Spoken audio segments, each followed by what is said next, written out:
It's your boy Taryn the Black. This is Nerdish episode 9. Um pre Juneteenth. Oh man, I'm tripping. Juneteenth Eve, June 18th, 2025. Man, it's been a long week for your boy, but hey, I'm here. God God got me and everything. Um just got a little upgrade on the PC and everything, you know. That's part of the news for me in general. Um, Tyler Perry situation going on. We'll talk a little bit about that. I'm not gonna get deep in it because a lot of this is allegations, and I got feelings. There's more allegations gonna come out. So a little bit of that, a little bit of family. I better say Family Guy. Father's Day talk in general. Like I really enjoy my Father's Day, man. I really just sit back and chill. Matter of fact, that's probably a little bit too loud. Hold up. I don't know why it does that. It's like loud in my ear. So a little bit of that. Some yeah, Pusha T this Travis Scott. He explained why he did that, which is crazy. Like what Travis Scott do, that's a whole nother story. Um my overall thoughts on this upgrade, because that's really the thumbnail that's really been on my mind. Like my computer's like 9-day battle right now. Um, a good 8 years later comes out later on this week. We'll talk about that a little bit. Let's see what else I got. I got a couple things and got a couple things in the on the tabs. So this might be a short one. That I mean, I know I say that like sometimes it'd be short, then it'd be an hour, half 2 hours, just talking about uh, sports or some shit or anything. So so basically, I upgraded my GPU to 5080 from a 3090 Ti. If y'all seen my community wall, matter of fact, I should pull that up. Hold up, let me pull up my community wall real quick. Got nothing but time right now.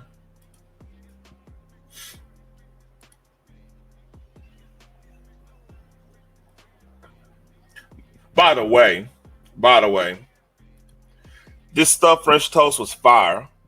We went to a rest. My old lady took me. Well, I drove, but like she wanted to go to wanted me to go to City Works, and they have a brunch. So that's the stuffed French toast, man. That shit is so good. It's big, and it was really good. But let me find.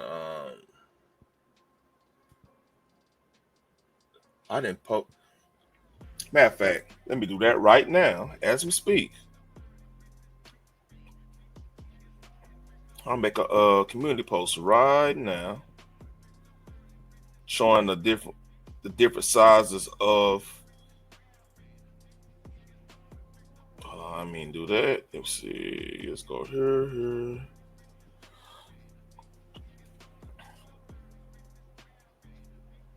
Let's see. Bam, bam, bam. Matter of fact, I could find a new old one. Um,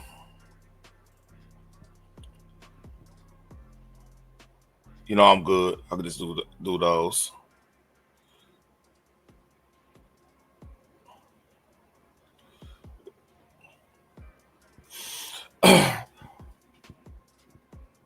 Who the hell is that? Oh, how you doing? Oh, what's up, Miss Jen? I'm like, what? I'm like, who the hell is that? Salute to Miss Genesis, man. Salute. Like, I think a lot of folks still over there with these, man, which understandable. Like, it's a lot of stuff going on, but hey, I'm doing live.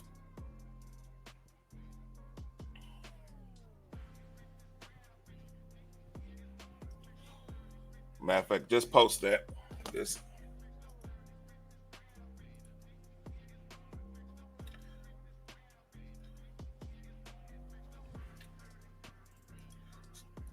So that's a comparison. This new GPU. Oh yeah, it's cool. Hey, appreciate you showing up. Like, so this is a new one, and that's the old one. That's how bigger it is. It's crazy. So no, for that, let me go back here. So this upgrade, man. Like the gaming wise, is faster, of course, and only downside, I lost VRAM. That's probably gonna that's probably gonna be the reason why I might have to do another upgrade. What's up, Phoenix? I might have to do another upgrade and everything because of I'm since I'm running an ultra wide 49-inch monitor. The I'm closer to 4K than to like 1440p, which if y'all know like resolution for 1440p is like the ideal gaming spec right now. But hopefully hopefully a 24 gig VRAM card come out, man, and like it will go better. By the way, Phoenix, that's Genesis 1. I did Hey, I was like, who the hell is that? I thought, man, hey, I thought that was some mess. But hey, salute to Genesis 1. Rehearse spontaneity. Spontaneity. Damn, man, I need to brush up on my pronunciation. Shout out to Genesis 1 tripping your boy up, man. Phoenix, when you hey rehearse spontaneity. What's up, Cutting Edge? So this is a comparison of the cars, Cutting Edge. So that 39 Ti, if y'all don't know, what used to be one of the biggest cards you could buy, like size wise. So, and what's cool about this card, matter of fact, you probably can see it right here. It's a screen right there. So I could put any image there to like show like the cool like how cool it's running. So man, like computer parts is damn near the like as in mechanical wise similar to like car parts when it comes to like how cool like the engine, how cool the engine is and stuff like that. It's just with chips and stuff. So it's good to know if your car is running kind of cool or hot or whatever. So you kind of you could dial in the fan curve or whatever. Salute to you. You got the That's dope, Cutting Edge. Yeah, that was yeah, that's Genesis 1. I hope you didn't shut her out, man. She good. I had a look, hey, I had a weird look like, hold up, what's going on there?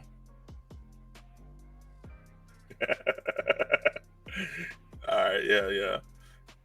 Everything good.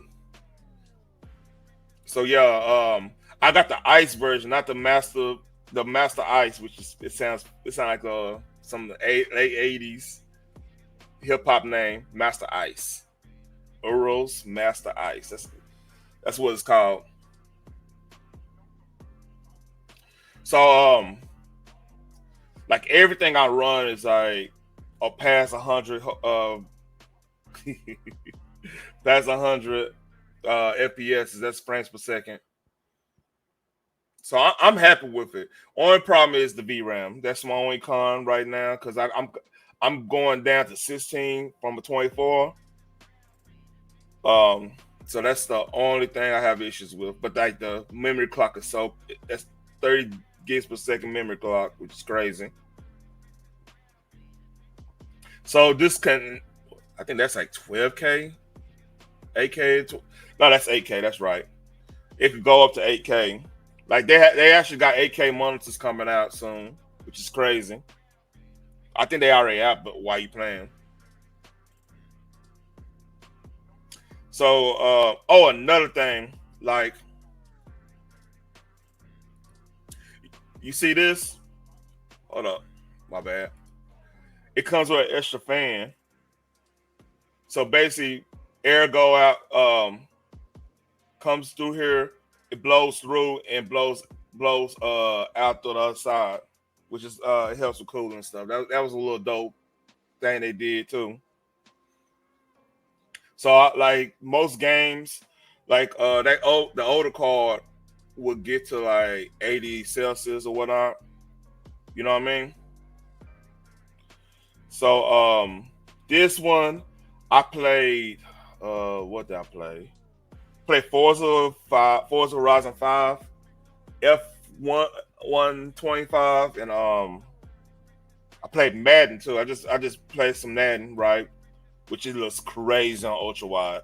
Like y'all talk about Madden on like a 4K TV, which is cool. Madden on ultra wide looks crazy. Like you don't have to zoom in and try to figure out who's where everybody at. You can see the whole field. Same with they don't want to call it FIFA no more. Like FIFA, the whole field is on the screen with ultra wide. The whole screen, the whole field, from goalie to goalie. So you just basically they're not even changing the camera thing. You just following the players. It's crazy. So that's about it, man. That's about it on that. I just wanted to you know, it's a good 13 minutes. That's my review on it. It's it costs a little bit of money though. Like right now, I mean, it cost. Hey, you're gonna get over MSRP, but we don't want to talk about that. I don't want to, y'all trip out when I say appreciate it. So enough of that. But this is a little follow back. This is a little circle back on the situation going on with YouTube with all the drama, like what YouTube is doing to combat the drama stuff. So shout out to 32 Flavors of Nick Wiser. It's another YouTuber I follow. He does a lot of comic and movie, maybe a little bit of metal, like rock metal talk, metal hardcore, all that stuff, metalcore, thrash metal. He's really big in thrash metal. So oh okay. So basically, he has a show called Toxic Tuesdays, which they just go and talk shit and go through funny memes and stuff. So I'm just gonna paraphrase because I posted on Community Wall the other day. Oh yeah. Bet. So basically, like YouTube is basically saying, hey, we gonna take your monetization. You keep on with this show. He's been doing this show for a minute too. So what the fuck? I didn't read that last part. That drew me up. Nah, anyway. So basically, you're going strictly on Rumble with this show, and that's what a lot of people gonna have to start doing. Like the bullshit is gonna have to probably get off YouTube. Dead ass. It's gonna be a time where the bullshit is not gonna. Oh yeah. Bad Russ, appreciate it. They gonna like seriously. People gonna have to start. If you're gonna do bullshit, you're gonna do the roasting. You're gonna do the anything of that nature. You might really need to start thinking about doing that on Rumble or Kick or something like that because YouTube after that situation in Vegas. Because see, hear me out. We haven't got to um the actual like trial over that dude. How crazy that might be. If you even go to trial, he might plead down or whatever. Later on down the road when the spotlight ain't on it. But if it goes to trial, that's gonna hurt a lot of YouTubers because like right now, the big the big issue right now is now they fighting it. They hurt man. As a matter of fact, somebody just did. I think somebody just did a story about that. How they hurting folks was using ad blockers, like in browser ad blockers, like ad block, uBlock, all that stuff. They actually making the CPU usage on your computer go up if you use ad blockers. So they combating that because right now it's the trap is booming. If you notice, if y'all don't have premium, you getting hit up with ads on every piece of content almost. And matter of fact, that was a story a week ago. I saw later on. Oh, he said that the draft is next week. Matter of fact, that's what the draft is next week on the 25th. It's on a Wednesday, so that might be what Nerdish about. Is I didn't see that news. Like I just got matter of fact I got in to do the show like in the last 15 minutes. Man, the crazy thing, I got caught. I went to go get something to eat, and I was talking to an old classmate. And we started talking about sports, and it ended up being like a 45-minute. Man, look. Oh, the news of the day on that. I don't want to get off subject, but the news on the day on everything is Jenny Buss and the Buss family selling the damn Lakers. That's I don't know what that's gonna be look like. I wonder who's gonna buy it. It said selling it for 10 million, 10 billion. I about to say 10 million, 10 billion. Yeah, it was. We could talk about that later on, though, man. But yeah, back on the other stuff, right? Um, Everybody like if y'all want to do the bullshit, y'all got to really start thinking about elsewhere where you can actually get monetized doing the bullshit for real. Because like YouTube, the block is gonna get hot because of that case. It's but because of that case, yeah. If y'all gonna do even the roasting stuff, man, you're gonna be real careful on that, man. Roasting each other because all it takes is one a person on a bad day, hear them getting roasted, and decide, oh, I want to do this, do this, do this. When it comes like the flag and everything like that. So seriously, people gonna have to start rethinking this. That's all I gotta say about that. Really, you gotta start rethinking. I mean, even the homie TJ, man, like I mean, he got a good man. Like he's funny as hell, but I hope he got a backup plan because I think the block about to get hot for real. Even though he doing comedy and stuff, I rock with that. But man, look, we got really, yeah, he is. You're right. Yep, he is. Russell. Yep. So that's all I got to say about that part. Um, damn, I'm going pretty fast. Let me give me some water, man. As a famous YouTuber once said, a swig of water for the working man. I did just got work.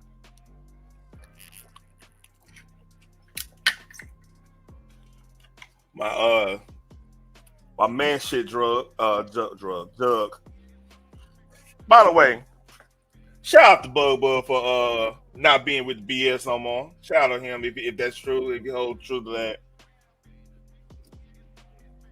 I will leave that at that. But here goes some craziness. Shout out to Roy and Mal. When you depressed and you can just go like 3 rounds with yourself because you just don't want to face life. That's because that's dopamine shit. That's addiction. Mm-hmm. Yeah, but as soon as you gotta take that walk to the bathroom and clean up, you look at yourself in the mirror, you're like, ugh. Mal, man. So, do y'all know what they talking about? I hope by the way, I hope no kids around. We had to go. This is some shit they. This just look off just to make people laugh.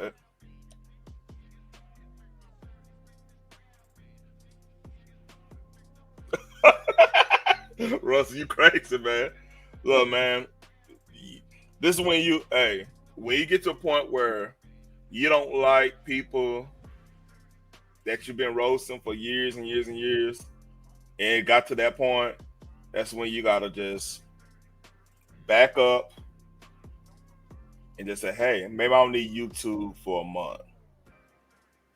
See, the thing is now I'm not even one. I don't even want to get engaged with nothing, nothing crazy like that. You know what I mean?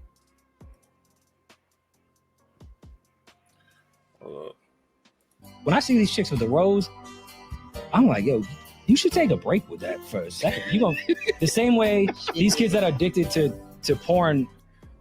He would say that, but he got a point. Real talk. How many of these stressed out people online? How can I say this? Ain't been situated, put it that way. Haven't been in a nightly situation. I mean, how many of it just a lot of built up stress? Because it happens. Like you get you get stressed out. Now, I mean, honest got truth. I don't look. There's no, to me, there's no substitution to the real thing. It never will be. It just everything. That's part of why the attitude's so fucked up. Because the real thing is a real thing. It's a real thing for a reason. You know what I mean? So I wonder how many people that's always on the YouTube. Like it's a reason why I'm doing 1 or 2 times a week. Because I have. Oh yeah, you right. Russell, you man, you just don't like, hey, y'all don't know, man. But like, how many, like, literally, like, I can imagine, like, if I did 4 times a week on YouTube and didn't have like a whole family to like talk to and like keep me humble, keep me on my toes, that could do something to your ego right there. Especially like you got like some of these channels, which I hope I get to that point where you got 200, 300, 400 people in there. Then you got a segment of the people just want to cause mess. Then you got a segment of people that's really legit want to hear what you got to say. Then you got some people that's hate watching. Then you got some people that just they rock with you because they've been rocking with you, but they kind of not really. They seen all the bullshit and they don't want to really engage. Like, how does that like fuck with people who ain't ready for that shit? You know, I think about that a lot. Like, I hope like I keep myself grounded enough so when that time does happen, it don't hit me upside the head. Y'all feel me? So back to this, like, it's something to what Genesis was saying, like that dopamine rush can fuck you up a little bit, you know? But then again, it could prepare you too. Like maybe you get with they get with somebody that's really with the shit. And they go, they could do the whole what's it, Mary Jane girl sing all night? Yeah, all night. They could do the all nighter, or shit, vice versa. It might prepare them for the good, the situation, the better, I like to call it situation because it kind of works in many ways. Kind of like Swagger Dash. Damn, I got a lot of notifications. Get erectile dysfunction at a young age because they beat their meat too much. I think it's the same thing with women. Like, will you be able to come without a vibrator? Like, you just. Oh shit, man. Hey man, it was just our hood day on the 6th. Shit, I saw, man, it's crazy, man. Every time hood day is about to come around, like I don't really be out there like that. I always see somebody from the hood, man. It's crazy like that. I start seeing a whole bunch of people from the hood, and then it's some people that watch my replays. Like, hey, I didn't know you doing that YouTube thing. I'm like, hey, I'm doing a little try, I try to stay humble on that shit, which I gotta be humble because I'm just starting out. So you beating that clit in a submission with that rope. In a submission is actually fucking killing me. Clit feel like you ate a bowl of Captain Crunch berries. Damn. Man, I'm crazy on that. Oh, remember Captain Crunch with the roof? The roof of your mouth be all. Oh man, that used to be torture. That used to be torture right there. That's how you know the top of your mouth get all fucked up. Feel like your clit all raw. Nah, you go sit down. Yeah. Put some fucking vitamin E on it and go sit down. Listen. Go sit down, man. You too horny. Go outside. That's the problem. You YNs ain't getting outside, getting no sunlight. You niggas got these shiesties on. Ain't no sunlight hitting you. Vitamin D. All right, that's funny. The shicey thing funny. That my was funny for that one. I'll give shicey ain't getting no vitamin D in this conversation. Just crazy though. Deficient. Yeah, man. You niggas gotta go outside and get some sun and touch some water and some grass, man. That's what you gotta do. Stop fucking torturing yourself. Torture. And they playing the roles in instrumental. That's crazy. Leave yourself alone. By the way, is my mic decently sound? I don't sound low or anything. Give me a one. Press a one if I sound low. I can turn it up a little bit. Leave yourself alone. Yeah, you niggas in the basement just touching y'all. So yeah, Yes, leave yourself alone. Give yourself a vacation. nigga, leave yourself alone. Get off the internet. All right, that's funny. That's funny.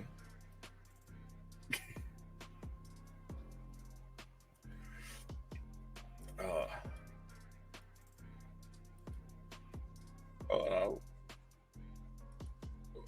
no.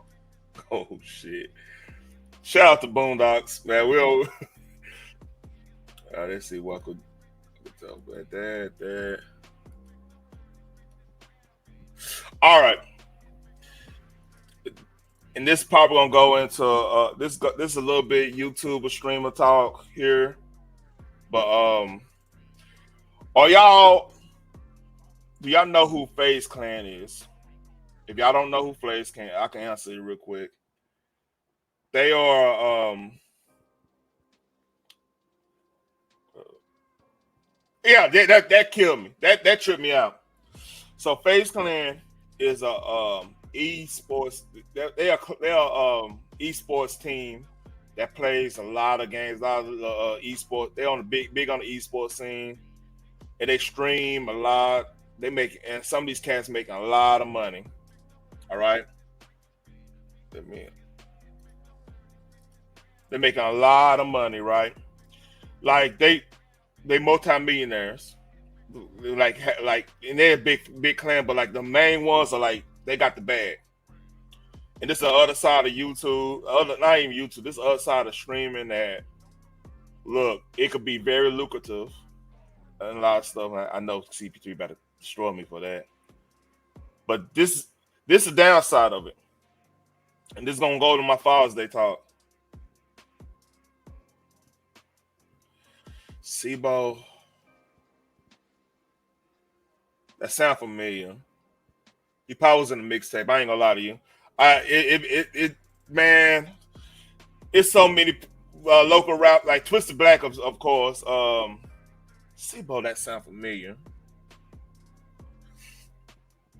All right, I got when we talk hip hop, I get on Sibo stuff. So this is the downside of making a lot of money. So give you a little context. This dude was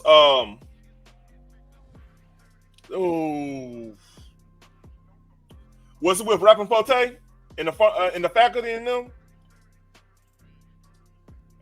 And Spice One, like Spice One, we all rock because Spice One is originally from Bryan, Texas. You know that. I know you know that. I got family down there in Bryan, Texas. I had family down there. So yeah, that's why we like everybody rock with Spice One here. But hey, that's another subject. We talk about a little hip hop. So basically, he was multi-streaming to all the platforms, Switch, and everything. It was multi-streaming to Kick. Yeah, I know what you're talking about. I knew that. Yeah, I didn't really Russell. I didn't really get deep into that side. They were cold though. You remember? I mean, look, we talk. Hold that thought. We'll talk about hip hop. I heard some hip hop I ain't listened to in a minute. But back to FaZe Clan. This is fazelacy. This is what he had to say about Kick. I have decided that I'm not going to be multi-streaming on Kick anymore. I told you guys it was an experiment that I wanted to test out to see if it was worth it, if I liked it. And to be honest, it felt like I was separated from two chats. That's number one. And number two, being completely honest and upfront with you guys, the money was not good enough. It was not good enough. It's simple as that. I streamed for 9 hours yesterday and I made $1,500 off of it, or $1,700. So if I'm being completely upfront and honest, it's just, the money's not worth having to, co-stream on two platforms. But listen, it's all love to Kick. I have nothing against Kick. I do like Kick, obviously. But it's just not really worth it. Number one, can you imagine making $1,700 for 9 hours just streaming, talking shit, gaming and stuff?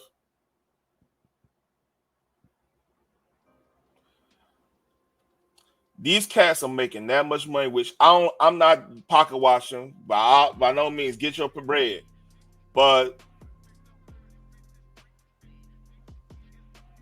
oh man, no. Say, hey, Russell. Here's the thing, though. Like, YouTube is actually protected. Like, I did a video on it on my. I did a video on it on the V1, the version 1 of me breaking down the whole situation, right? They are protected by a thing called Section 230. I think that's on the it was basically they protected because they're considered a platform, not a publisher. If they were considered a publisher, yeah, you'll be right, because that's like me going on a radio station and saying a lot of crazy stuff in the radio station back me up. Well, not even that. It's like me writing a crazy book, just a flat out crazy book, and I get somebody to publish it. So if anything goes wrong, somebody read it, and I incite somebody to do something, that the family can actually go to the publisher and sue them. But if you're a platform, they take away 230. Absolve them for all responsibility of that situation, of like any situation like that. When it comes to like even defamation, you can't sue YouTube for defamation. You got to sue the actual user that's doing it, because they consider a platform. A platform is basically like you on a street corner or you in a public place and stuff. Like, you can't, if you say something outrageous in front of like a city park, the government can't come and arrest you unless you incite a riot or whatever like that. That's how they got the Section 230, because like, think about it, YouTube could have been sued many times over. They changed the guidelines because of the advertisers. Like, if the advertisers catch wind of like what's going on with the situation with that situation in Vegas, or if they find out that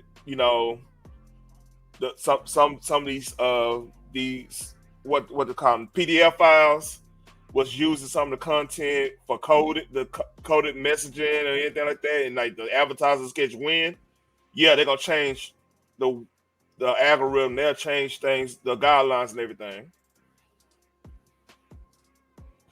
That too. I'm not debating that, because like, if you ever wonder why we don't have the dislike button isn't like visible, it's because of like Biden was getting disliked so hard, and like some of the Disney stuff was getting disliked so hard because of fan backlash and voter backlash and whole nine.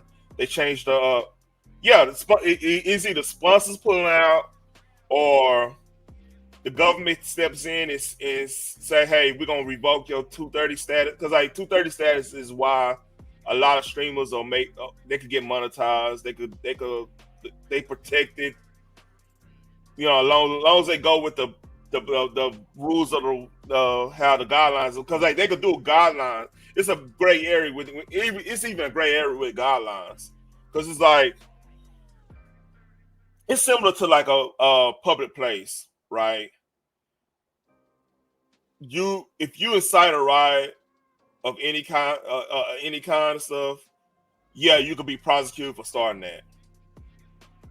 Because like you actually you probably broke an ordinance, you probably broke some type of law to start that illegal. Well,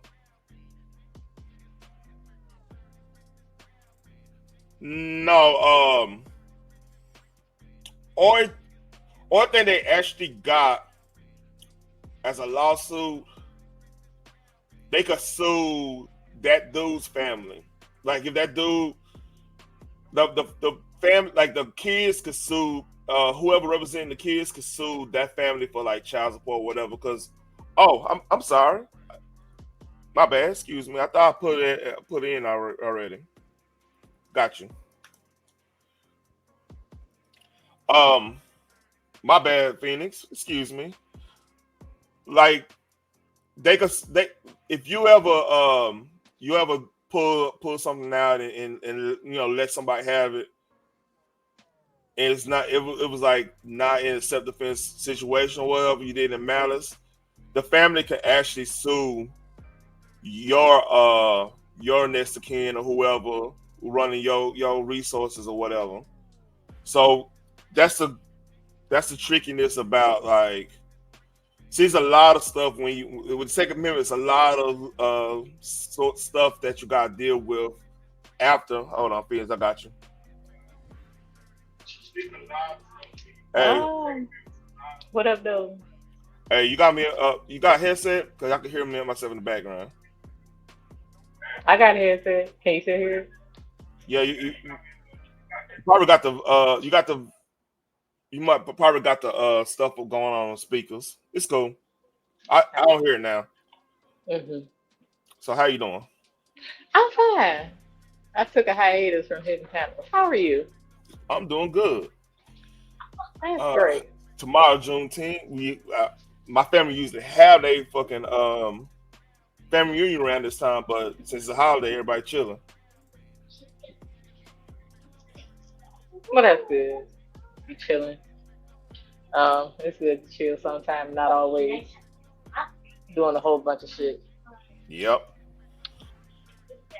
So the answer, here's Jen's one. So to answer y'all question, like, it's a little bit trickier to sue the city of Vegas for action or something. They'd be able to sue the city of Vegas if the police actually was a part of that situation. You get what I'm saying? That's true. How you doing, Genesis? That name gonna trip me up. It's called spontaneity. Spontaneity, or I thought it was spin. Well, that's right. Different accents. Yeah. Just call her spontaneity. She good. So how are you? Yeah. Miss Genesis? Can you hear me? Yes, I can now. We got you.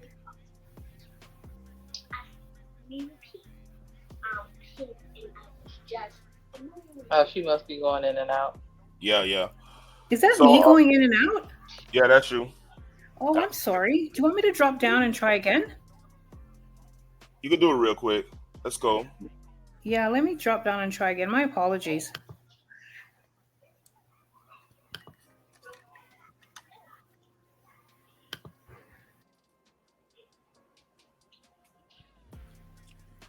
All right. So what you talking about? Sound like a whole bunch of nerd talk. What's going on? No, I was talking about this dude is making like 17 for Kick. You ever heard of website Kick? Yeah. Yeah, he making $1,700 for 9 hours on Kick, and he's saying he quitting it because he making too less of money. That's how much money. It sounds crazy. It does. It really does. Because you can see my face right now. That's well, I guess if you comparing yourself to other people, then it would not seem like a bunch of money. But the whole purpose is for you to make your money, not everybody else's. Yeah. You can't pay attention to what other folks is doing. And not only that, a lot of folks doing on these apps have a whole lot of sponsorship, Mm-hmm. and they're making extra money on top of the money. Because this is like residual income. This is, a lot of people use it for their main source. But if $1,700 a day is not enough for you, and a lot of people ain't making that, even working corporate jobs, Yeah. um, I don't know what else to tell you. Like, there's a whole bunch of entrepreneurs out here ain't making that. 17. I mean, the legal type, not even the legal ones making like that because like shit. That's what I'm saying. Entrepreneurs aren't even making that. Hell, they work 24/7. So Yeah. I'm not sure what it is he's looking for. Like, be grateful for if you're grateful for the little things, greater will come to you. So, but if you want to quit because you make a $1,700 a day, I don't know what the hell else you gonna do making that type of money. I can't add what's called yet. She's in the back, but I can't add her yet. Must be something wrong with her audio. Yeah. Um, for context, this dude is 20 years old. Oh, so he's an ungrateful bastard. Okay, guys. Yeah, he's 20 years old. See, my thing is, well, it's the only part I give him some leeway on is that you gotta look at all these chats about gaming. That's hard to do. That's actually is kind of hard to do, but $1,700 I can make do.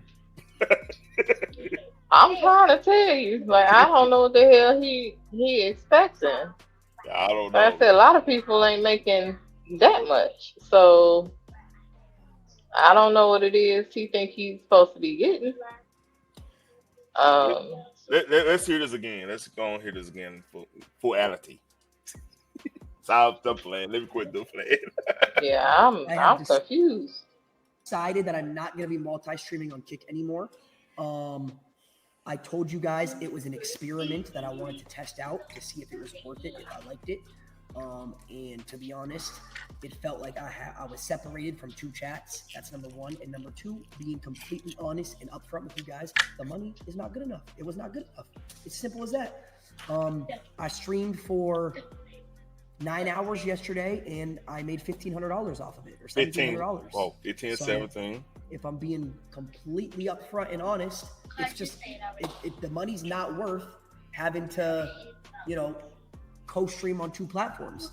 But listen, it's all love to Kick. I have nothing against Kick. I do like Kick, obviously, but it's just not really worth it. Now, another part of this, he's a millionaire. All right, this dude's a millionaire, but still, even bringing that up, you become unlikable, especially when there's folks out here that can't even get a house right now. I'm trying to tell you.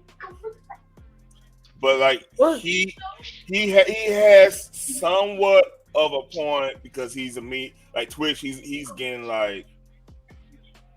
damn near $100,000 a month off of Twitch, something like crazy. Okay, but he didn't start off like that. Exactly. So he's not being grateful. That's the whole point. Right. That's what I'm saying. You talking about a trial basis, so maybe you did that for like a month and you get $1,500. You've only been on there for a month. You have to build that up as well, just like you build up your YouTube or Twitch or gaming, like whatever you didn't start off making millions of dollars, $100,000 day one. Nobody knew your ass. You had to build that up. Same thing applies here. I think you. Thank you, Cudney. I think you're missing key point. He said I ain't missing shit. No. He said for one day, 9 hours, he only makes $1,700. Imagine that. Look, that's 800. Well, hold on. I got my trust fund right here. Make sure I'm not tripping. I heard he made $1,500. I said in the beginning, people ain't making that. Entrepreneurs ain't making that shit a day, and they work 24 hours a day. I ain't missed that. I said he's an ungrateful ass bastard. That's roughly close to 200. That's 100. $175 an hour for just playing video games. Yeah. And the thing is too with FaZe, he cannot read every chat because that chat is going so fast. Even on slow mo, there's so many people chatting in there. You know what I mean? There is no way he could read that chat. So him even talking about I gotta look at both chats. How are you reading it? You, Something's wrong with that dude. Like that's some ungrateful shit. Like you said, he's in his 20s and he's making that much money a day. That's ungrateful as hell. yep. You have to build up just a new platform. Like I said, he ain't been on there but a minute, so he has to build that up as well, just like he has his other one. And you're gonna sit up there $1,500 a day to a bunch of people that's actually giving you money that may not be able to afford it. He even You're letting them know you're not grateful for the shit that they sending. I don't think that's even through super chats. It's like people actually watching them. That's how crazy this sound. Like I don't think Kick had. I don't know if Kick actually have like a super chat function. They got like a sub function. I don't think they got like. Don't quote me on that. I haven't really got deep into like what like Kick does. I need to Yeah, I get. don't know how that happens, but I do know if it's set up like any other, they send you money. Yeah, because I know Twitch. He got sponsorship out the wazoo because like FaZe Clan is everywhere. They got energy drinks. So Yeah, he getting the bag. He's getting the bag for real. yeah, but that's how any other app gets to know whether or not the people can relate to you or like you, and if they can make money off you. Because if you got Yep. these broke jokers paying out money that they can't afford to give you, then the sponsorships roll in. Hey, this gonna probably go into Father's Day talk a little bit. I I'm a little bit out the loop with the Diddy stuff, but this might goes into Father's Day talk because I got I'll go through what K like What's went through K Michelle's comments about, of course, black man is the reason the problem with everybody. You know, we did. She actually got some points though. I'll go through. So you want to go ahead and go through that, or you Yeah, want? that's fine. Hi, Yeah. can I jump in here before you start? Oh, go ahead. Go ahead. Oh I'm yeah. sorry. This one. Hi, everybody. How are you doing? Hey, Doing all hey, right. hey. Great. I just wanted to comment on this ungrateful gamer. Okay. Okay. He's a millionaire. He's a millionaire, right? Mm-hmm. From my understanding, he's a millionaire. You right. Okay, He got more money than me and you. right. He is Yep. a millionaire, moaning and groaning about how he only made $1,700 or $1,500 in less than 24 hours, Mhm. Mhm. right? Mhm. And that was Mhm. money that was given to him, right? Mhm. Oh wait, no. Out Mhm. of Yeah. other people's pockets, other people who actually went to a regular 9 to 5, not sitting at home in front of a screen, twiddling their thumbs and moving, figures up and down, right? Okay, so in these economic times, he's moaning about not getting enough money from people Mhm. who work a regular 9 to 5, who are not millionaires, who are not even 7,000 years, right? Mm. Mm. Most Americans make what, $60,000 a year before Maybe. taxes, Uh, Maybe. it maybe, and depends on where you at. Yeah. and he's what, 20 something? Mhm. He's Mhm. literally Okay. 20 Mhm. years old right now. Now, that doesn't include sponsorship, ad Mm. revenue, probably his other source of income. I'm pretty sure he's got t-shirts, merch, or what have you, Yep. right? Yeah, he got a whole And Mhm. line. right, exactly. So, cry me a river. Amen, sister. So this goes on to Father's Day talk right here. I think let me share that and we do this. when they're producing because they well being in Atlanta all this time. All right. Are y'all ready? Before I Yep. go. All right. Well, being in Atlanta all this time and then going to Nashville where it's predominantly What? white women. They go home at 5 and 6 o'clock when they're producing because they go home to their families. Being a country singer, if you are a singer in country music, you're a man. If you are not married, it is not respected. Family is respected in country music in that space. But in our space, we are singing about side chicks. We are glorifying a lot of women. That's not what happens in Nashville. You can't call a woman a bitch, a hoe in Nashville.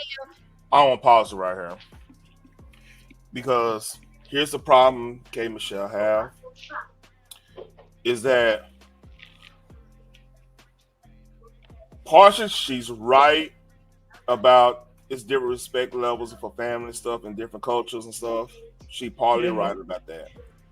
What she's wrong about is that she's generalizing brothers like me, Mel Dub, name them all. Yeah, I said I can't even name them all. I'm not going to put it out there, but like the dudes that actually got families, taking care of business, mind their own business and stuff.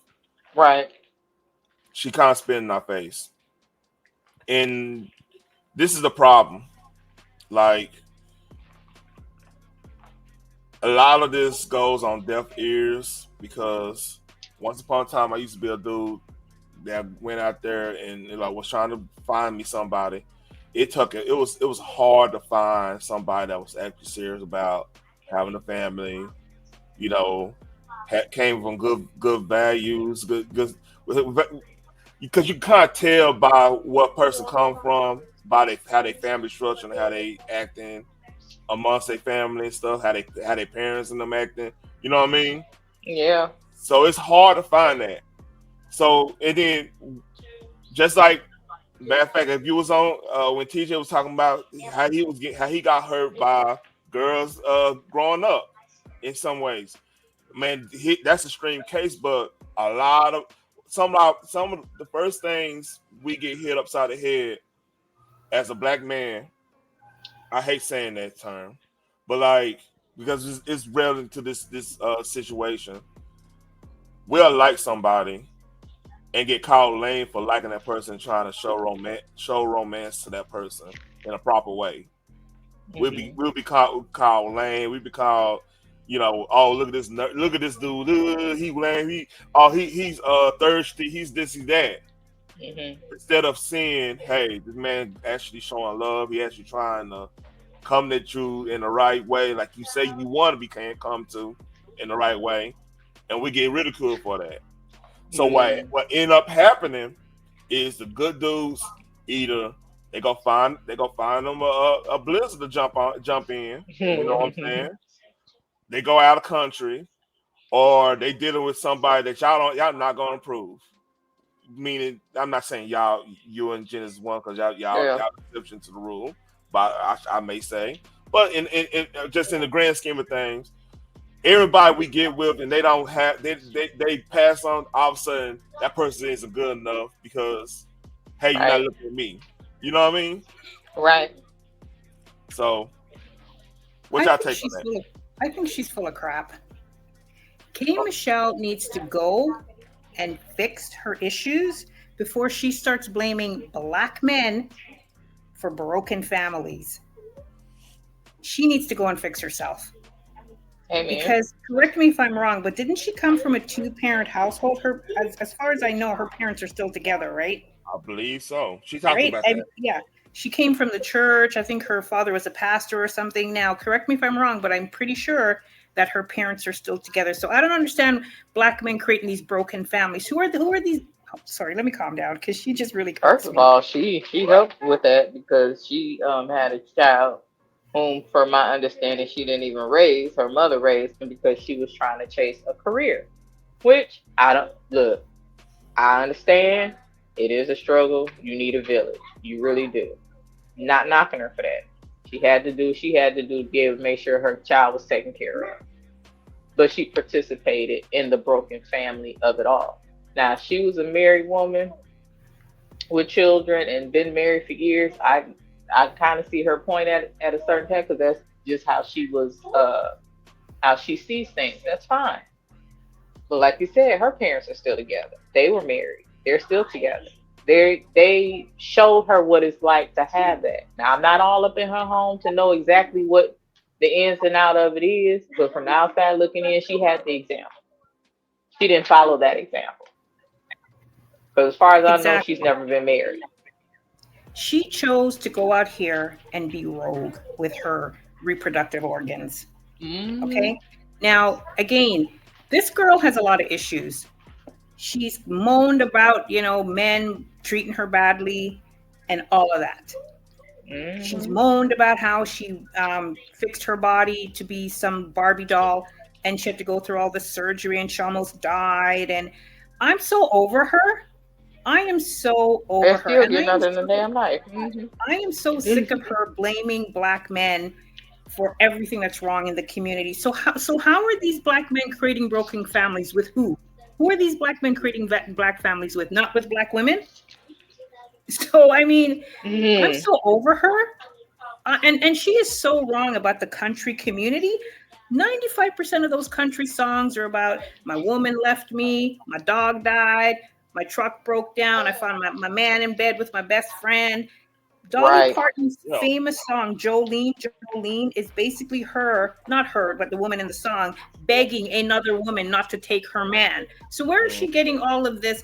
Oh, the country community, they're home at 6:00 and they're with their wives. 95% of the country community are cheating on each other. Blake Shelton cheated on his wife with Miranda Kerr. Miranda Lambert, you mean?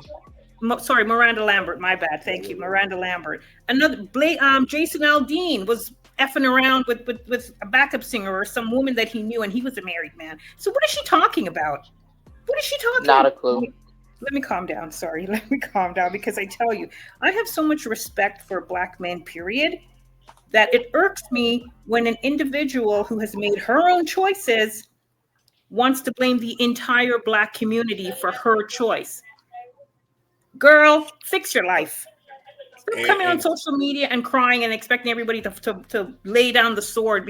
And first of all, put on a decent dress. You got your tatas all out. Like, let me calm down. Maybe I'm just on one tonight, but look, constantly advertising. Hey, Genesis, look, I have to respectfully disagree because, like, if she advertising, she want a man. I mean, yeah, it's a time and place. Listen here, it's the type of man that you want, but at the same damn time, that man is in a whole relationship with a family. Respect that lady. The same way you want somebody the next woman to respect you when you're not present. But here's the she thing. Know that man is in a relationship, regardless of whether the cheating scandals and all that, and blah blah blah blah blah. And not only respect that lady. Right, and sorry, Phoenix, and not only that, she was in a secret relationship with Idris Elba for years. Idris Elba is married now, right? Right. He is married now. So if he really wanted to wife her up, why are you in a secret relationship with this man? And he has never talked about it. He has never mentioned her in any way, shape, or form. She went on Wendy Williams. Shout out to Wendy Williams, and talked about how their secret relationship and nobody knew about it. Girl, I'm so over her. She really irks me. Genesis 1, you just hit on something. See, if she's always been like the side chick and everything, because I'm pretty sure I never have my wife on there, but if I go and grab her right now, and it's not hard to keep a man. It really ain't. Oh, the fuck ain't. Because look, right now I'm smelling food getting cooked. You feel me? I'm about to end this a little bit because I smell food getting cooked. You see what I'm saying? Yes. I'm just being 100 with you. But like that stuff like that, man. Just look, if you're not part of a man's piece, you're gonna be the side piece. That's just the way it is. And she right now, do she seem peaceful? Do she seem graceful? Only that, Mr. Taryn. No, she's not. Mr. Taryn, you have always mentioned your wife, always. Now, granted, nobody's expecting you to have your wife pop up on screen because these streets are crazy, right? But you have always mentioned your wife. You have never shied away from being a married man. You have always made it clear that you're a family man and you're a married man. None of these men that Michelle has been involved with has ever claimed her. None. Correct. And that's why she feel the way she feel. Because look, if nobody's taking you to the altar, you're gonna think no, everybody ain't shit. It's just the way it is. It's no But at That's the her disrespect. same choice. time, That is her choice. though, we talking about all these men. She's the common denominator. At some point, you Mm-hmm. have to look at yourself because I know for a fact, Kate Michelle has dated outside her race, and they didn't wipe her ass up either. She probably was spoiled. I So mean, at some point, self-reflection is necessary. And that might be her missing piece as to why I got in her mind, I'm not speaking for her, I'm just assuming. I'm assuming in her mind, she been working since she was a teenager. She good for been you, making boo. her own money. She been out here hustling and grinding. Ain't nothing that a man can really give her in a material sense that she needs that she can't supply for herself. So, what other ways can a man enter into her life? But when you've been by yourself or used to a certain type of treatment, Mm-hmm. even if you're treating yourself this way, it's going to be hard for that man to enter in because I'm running it. So at some point, when are you going to look at yourself and say, you know what? I'm going to allow this man to come in. May not give him full control in the beginning because it is the beginning. I don't know him like that. Yeah. But as we progress on into this relationship, I can get softer and softer. I can pull back and not be so controlling over everything. I'm gonna speak for her, He's Miss not Miss. loving me the way I want and that I picture it in my head type shit. Yeah. I mean, you fall in love with I'm potential. That's what that is. not even that. It's just you so caught up in trying to control how it goes that you're not paying attention to what he's actually doing. I'm gonna speak for her, Miss Phoenix. Pardon me. In her own words, she never loved herself. She got all of these surgeries because she wasn't comfortable with herself. She didn't respect herself. She didn't do all of these things. The girl needs to go somewhere and get her mind right and fix all of her body dysmorphia images, all of her low self esteem images, all of her I'm not good enough, whatever trauma and quote unquote, and that word has been used ad nauseum, and fix herself before she comes on a platform expecting the whole entire Black community to fix her. She needs to go away and work on her own issues because That's it's what I'm not the saying. Black Self man's reflection is very important. it's not the Black man's responsibility to fix every single Black woman in the community. Stop it. Men have their own issues to deal with. They're out there battling the slings and arrows of the street, and now they got to come home to a dysfunctional woman. Stop it. Stop it. I have no sympathy. I have no remorse. Listen, she can cry Jesus off the cross. I don't care. Let me fix her. Not cry Jesus off the cross, Oh honey. man, look, I You gotta say something. This is I like man. Look, I rock with both of y'all. Just thank you. But yeah, she and really because go. I see this Negro face on the screen, I got beef with him too. No. He actually y'all on the same. Y'all on It's the for no, same page. it's for something else. It's for something else because we're talking about K Michelle and what she needs to do to fix herself. It was a clip that I seen and I believe it's on his channel about him not advocating for men to date single mothers or get involved with single mothers. And And he pissed me off. I think the caveat on that one, he said if they're not widowed or something like that, or the band still because in his I don't give a fuck what his caveat is. He didn't give a caveat. I, He said he don't advocate for it because in the beginning his speech was basically women ruin men. You building up all your stuff and getting your shit together, and as soon as you get it, here come a woman to fuck that up. That was his caveat. And so to date a single mother, like we don't deserve any type of happiness. And he's also said this when he was debating what's my man name? I think his name is Yada. He's saying, stay with your baby daddy. Why would you go out and find somebody else like this man is not flawed and he doesn't have any issues? And, it's just us. We need to stick with them regardless because we had kids with them. I won't go and say I agree with 100% of that. I will say this though: if you are a man that's single, that don't have any kids, that's building yourself up and everything, just because like Phoenix, you got head on your shoulders. You're a minority in this situation, but you have to stipulate there are crazy women out here, and it's women that will. Okay. You know what I'm saying? I mean, I'm not. With all due respect, I'm just saying it's. Think about the people in the sector. Would you advocate any of your sons that just got out, just got their career together, got on their feet to date some of these women in the sector? Let's call it for what it is.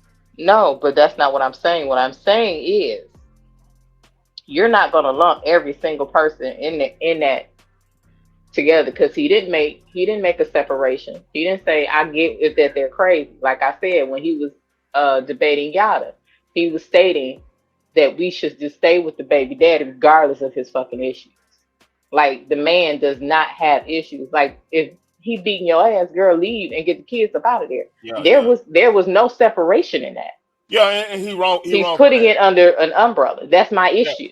Yeah, I'm with you on that. He wrong for that. And if I'm not mistaken, he was raised by a single woman. And because if I'm not mistaken, his father is no longer here. He grew up without one. I have a question. Go ahead, Genesis One. Am I? Can you hear me? Did she go Sorry. back out? Yeah, I can now. Did she go back out? You know what? I'm on the laptop, and I don't even know how to work this thing. But I have a question. Go ahead. Why is it that every single race can find the benefits, the quality, the beauty, the advancement, the potential, the nurturer, the creator in a black man, except the black woman, some black women? Why is that?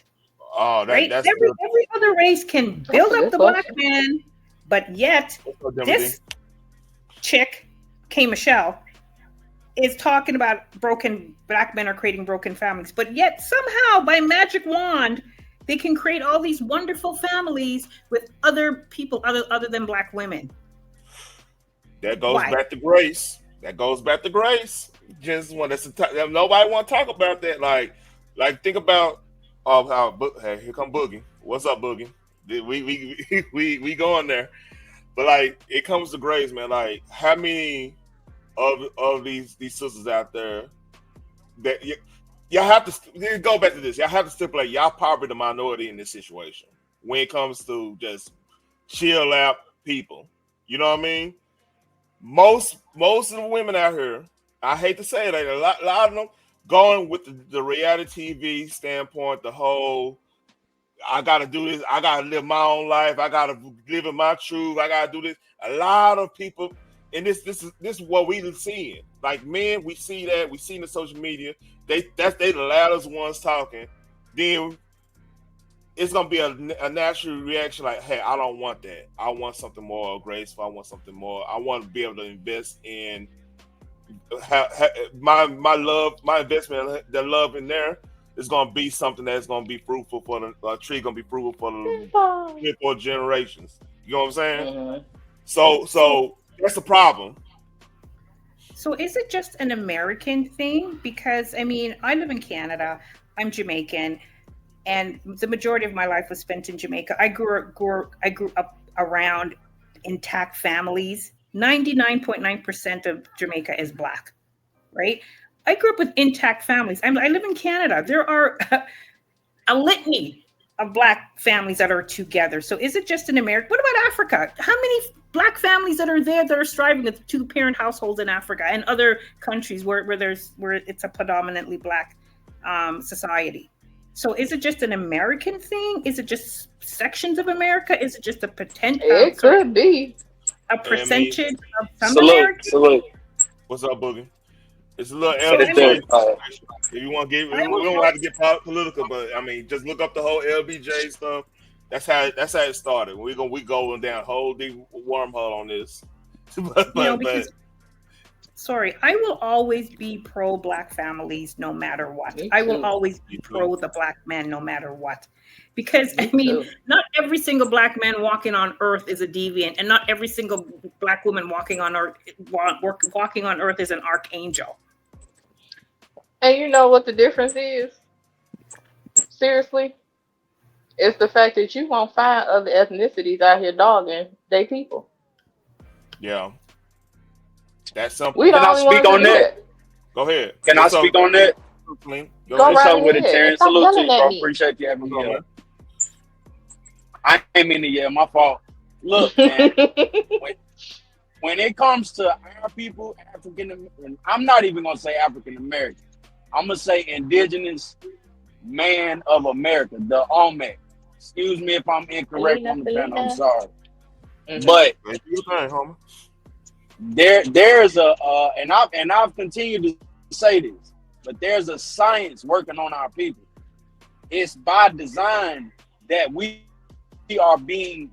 go at each other the way we do. It's not because we just feel this way. No, this was all designed. This is counterintelligence programming on our people. This is to separate the nuclear family in America. We In can general. call it a conspiracy. Yeah, we can call it a conspiracy. We can call it whatever. But there's no conspiracy when you look at the statistics and you can verify that 75 to 85% of black women in America are single and they're raising their children alone. That's a proven fact. And that's not by accident. That's by default. That's by design. That's a Amen. created system that we continue to fall for. So when you hear black women talk the shit that they talk to black men, then they're falling for the trap. They're not taking the bitter with the sweet and making it something, you get what I'm saying, something delicate. They're always going to go with the bitter because that's what they've been taught for so long. Even when they look at their parents, they'll disregard some of the things that they talk about with their parents or didn't see with their parents. They'll say, oh, we shouldn't show that to our kids. But no, our kids need to see us work through certain things. And black people don't show. That's what our people intend on not doing.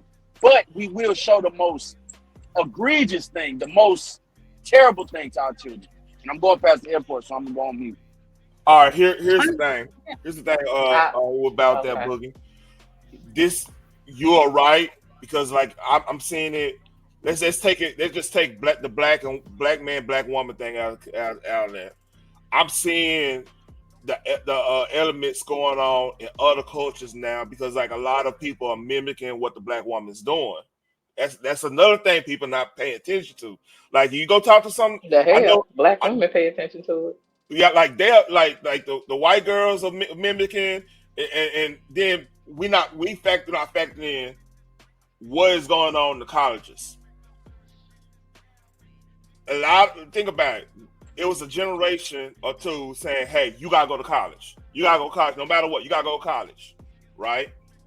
We go, and first it was okay. You going to HBCUs, you getting a certain type of education. HBCU. This is back when these folks wasn't not that far away from the Black Power, from the civil rights era. So they kind of was telling you putting you on some game. So now you could go in a professional atmosphere and do what you gotta do, and then you could go create your own professional atmosphere per se. You know what I mean? That's gone, because now everybody right now the HBCUs are it's a lot of them are corrupt now. Let's call it for what it is. I love my HBCUs. I love them all. I got family that every sorority, every fraternity you can think of. But the reality is, right now, they corrupt, especially if you're an athlete. That's a whole nother subject. So now it's a whole another generation going elsewhere, because they're getting a better situation, and they got opportunities outside of just being in our community. So you got all this stuff going on, and then they get caught up in the movements of the day, where now we've been a main one get dogged at, but now it's all men getting dogged at now. So it's kind of expanding. What I'm saying, so Hey, Boogie, you're not wrong on that. You're definitely not wrong on that. It's going around everywhere. It's I think they call it like, I don't want to get in the term because I ain't gonna get this shit going a whole different level. But Yeah, but Taryn, those are paid oppositions though. What do you mean? Those the people that we see when you see people. So it's just like the Tuskegee experiment, remember? Yep. So if we're going to talk about HBCUs, we have to factor in the manner of bringing a virus to our people and not informing them on what's taking place. It goes into all of the other structures that black. It's just like when you hear black people talk about the liquor stores on every corner. Or you got. Or you got bad food. You can never find a clean source of consumer products. You know what I mean? Those are the things that are put in place for us to fail. And so once again, when we take the bait on that, then yes, of course, people are going to label us that because they can see all of the systematic things that's been put in place for us to fail. And a lot of our women fall for that shit. The women, yes, and I want to also go back to the HBCU thing. It's a lot more women going to college, a lot more black women that they're giving these grants, this funding to. They're making sure that they stand above that black man. They're not going to put that black man in a place of dominance. So when we're not conscious of the decisions we're making through day to day, then some of us will fall short. And some of us will end up in terrible predicaments where a black woman's going to look at us and be disgusted because she took the alternative route. She took the route of the system. But the black man say, man, I'm not going to take that route. I'm going to do it on my own. And everybody hates the fact when a black man says, I'm going to stand up and do it myself. I hate to sound systematic and racial about it, but this is what has been brought forth to our people. These are the systems that have been put in place, and now we're seeing the destruction, the causes of all of the systematic racism in effect. It's been 80 years since 60 to 80 years since the Jim Crow and all that crap. That stuff is now working on our people.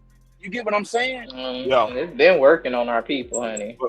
But like I said, and without you, I'm not disagreeing with none of you saying, oh, SJ, hold up. What's up, SJ? What's up, girl? Hey, everybody. Hey, SJ. Hi, SJ. Hey, Selena. What do, SJ? What's up? All right, you got the floor. This is a shocker. This is a first. Not a shocker. Right, not a shocker. You know you my homeboy. I be in the bushes and bouncing around and doing stuff. But I think that we do a lot of talking about this subject, but we don't put any motion or action behind it. We've been talking about this my whole life, I feel like. And what I think is we have to want to see the other side's perspective. So L Boogie, and you know, you my bro for sure. But I hear you just speaking from your perspective. But I think for this to change, we have to think about the other side. And by side, I mean black men and black women. So why did black women go and become more educated? We have to think about why that is. But also as a black woman, I always think that why haven't the black men just stood in the place as the head and told the entire world that you won't say this about our women, you won't treat our women like this, but also they model the behavior and they stop treating us like we're less than, like nobody wants us. And like El Boogie said, we are the ones that are not married. Why is that when we got black men, right? So I think we have to look at the whole picture. Because I think that we are all correct. But why is it? But that's all I wanted to say. I got a... Can I, Taryn, excuse me, Taryn. May I please respond to this? Go ahead. I apologize, bro. I ain't trying to be No, you disrespectful. good. You good. I'm hosting. You good. Thank you, brother. All right, SJ, and I completely agree with that part too. So why do women take it upon themselves?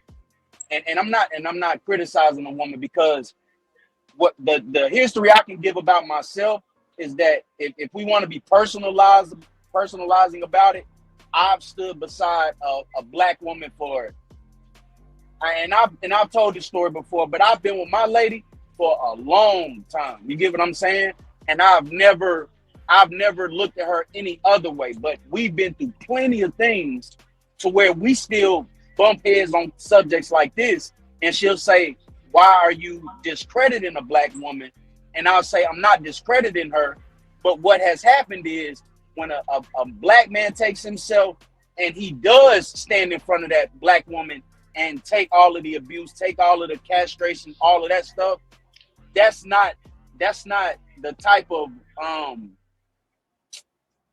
sometimes I feel like they don't give a damn about that part, if that makes sense. Okay? Yeah. Mm-hmm. So a lot of times the women say what they want, but they'll do the total opposite. Everything else is more. That's how I say it. I always say everything else is more important. It's not important to look at the things that the black man is saying, because remember, he's already been discredited. So a lot of things that comes out of his mouth, the black woman don't even think he's being truthful and honest about it. She's been told so long that black man ain't shit, remember? So when the black man does stand up to become a righteous man, or he's saying something that makes sense, or he's trying to turn you in the opposite direction of the direction you're going, you don't want that. You don't want to be led. You believe that you are the head. And that doesn't have to be completely personalized, but what I'm saying is I've heard it so many of times in so many different households, how that black man can't lead because that black woman wants to take it upon herself in so many different ways, tell that black man he still ain't shit, regardless of what he put on the line for her, regardless of all the sacrifices. And it's not about recognition. It's more or less about understanding and making sure that you can not appreciate that man, because I don't want it to sound weird, like, oh, just, but that submissiveness is not there. I don't, and it comes off as condescending to say, this is what I want, but when you get that, you still, for some odd reason, you can't 100% fully commit to that, if that makes sense. Ooh. I got my hand raised.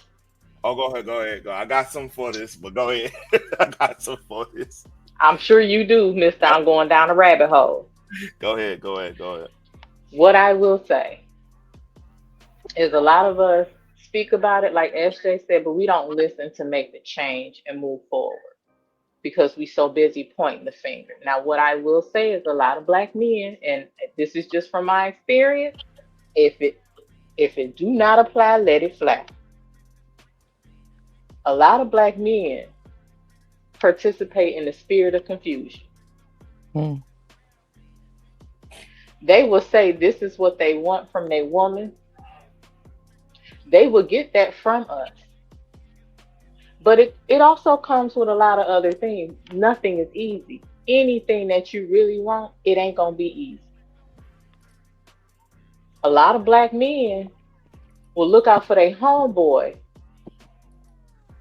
before they would their own women. And they pit bull. A girl. I was trying to keep it on the humans. I was trying to keep it on the humans. I really was. Good Lord. Like that homeboy can call them and say, man, I need bail money. No questions asked. No matter how ignorant he was, and it was all his fault, but he can get the $300, $400, $500 to bail. I gotta answer a whole fucking questionnaire to get money for groceries to put in your house. That's a little crazy. I ain't gonna lie, that's a little crazy there. I'm just saying. I have a question. You want me to cook for you, you want me to clean for you, but then I'm not wifey material. Now you want to talk about we don't know what we want? Y'all better check each other. Man, the thing I say, and I don't mean to. I wasn't done. And I'm done after this. All right, let me shut up. I wasn't done. Now, when I say you participate in the spirit of confusion, When you are intimate with your partner, that is a soul tie. Yep. So if you confused about what the hell you want after we are intimate, you leave in that confusion with me, and vice versa. There's a I have lot of black men that have good women and want you to step your game up and encouraging you and speaking life into you. But you too lazy or don't want to or not ready. But let somebody else come in, that other persuasion, and you want to be all you can be, and then say we don't appreciate you when we were the ones that raised you. You started off with a black woman. Black woman works her hands to the bone to raise your ungrateful ass.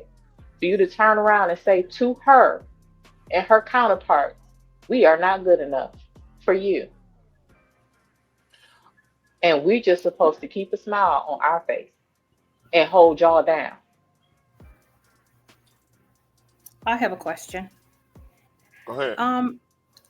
I want to figure out, how do the successful families work? You've got the man that's the head of the household, the women, and the children. Because I'm pretty sure there's a huge percentage of families, black families, that are that are intact, the respect is there. And so how does that work compared to the narrative that, oh, there aren't any good black men out here, these single mothers, all these baby daddies, and blah blah blah, whatnot. There's no respect. Black women don't know how to take a seat back, for lack of a better phrase, and don't know how to let their man lead. But how is it that there's a huge percentage of black families that are working, that are intact? So how does that work compared to the narrative that it doesn't work? So what are they doing that the non-believers are not doing? Here's the thing, and this goes. I said this brief in one other thing, which you're talking about marriages and stuff. First of all, you got to keep everybody out your business fully on what's going on in your household. That's number one. Because misery love company. I mean, if somebody banging your back out doing the whole nine, blowing a motor on and all that stuff, fixing the car and everything, and you go and be bragging about that, your homegirl got one piece of that too. She need her car fixed too. You feel what I'm saying? So that's number one. Number two, like a hit dog gonna holler. All these hurt people is the loudest.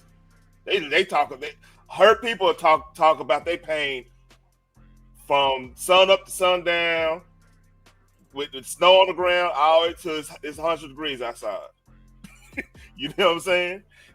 So that's another part of it, because like, think about how many people you hear more about the bad news than the good news. It's just like the media in general. You're gonna hear about the abusive man, or you're gonna hear about all this stuff with like going on with the Diddy stuff. So that's why I ain't really gonna go through that no more, because first of all, I think he going down. But secondly, it's no need to talk about it no more, because like, how much can we kick a dead horse? You know what I mean? They will find a way, honey. But like, just in general, like, bad news travel fast. Like, for example, let's say right now, one of us have a beef. The whole sector gonna know all about that beef. But we having this conversation right now, nobody gonna know about it. Like, legit, they might hear about it. Oh man, he have a good fan over there, but nobody gonna really come and check it out, because we ain't beefing. This is the way it is. We attracted to negativity. I mean, it's something within us. It is what it is. That's also because if people really had their shit together like that, and I might be pushing the line with this one, but a lot of people trying to figure out how to maneuver through America, bro. It's a lot of times people hear things and they try to figure out how people got through those situations too. Mm-hmm. So a lot of times when we hear the negative shit, it's because people trying to figure out how to navigate through that. Or yes, they do love drama too, of course, but also you got a point there, by the way. I agree with that. But if a person got they shit all the way together, then they feel like they don't need no guidance from no one. So a lot of times that might get, that might get cross-referenced where people like, well, shit, I feel like I got my shit together, so why do I need to hear that? Get what Y'all I'm know I'm saying? on the panel. Why are you being disruptive? Oh shit! Shout out to Phoenix Kids. Shout out to them. Yeah, I Shout out don't. to The them. kids I don't spend time with. They ain't never around. But Boogie, you got a point on people trying to figure it out because like you just think about like story rap, why that hits different than just rapping about nothing. You hear somebody going through something, you can relate to that in some form of fashion. It makes sense. I dig that. Can I say something also?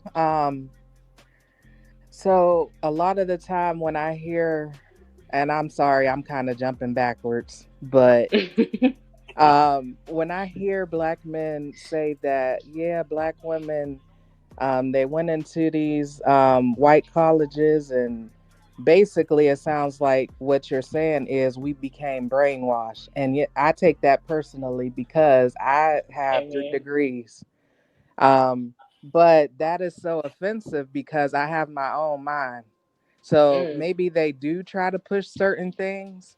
Um, what I've seen, honestly, the most is they come against Jesus, but that's a whole nother topic. Oh yeah, definitely. You're right about Man, that. You're listen. right about that. But that is so offensive to say, like, yeah, these women went to these institutions and, they go in maybe one way, they come out another way, hating black men, as if we have no control over how we think, what we choose to believe, how we feel, what made us think this way or not.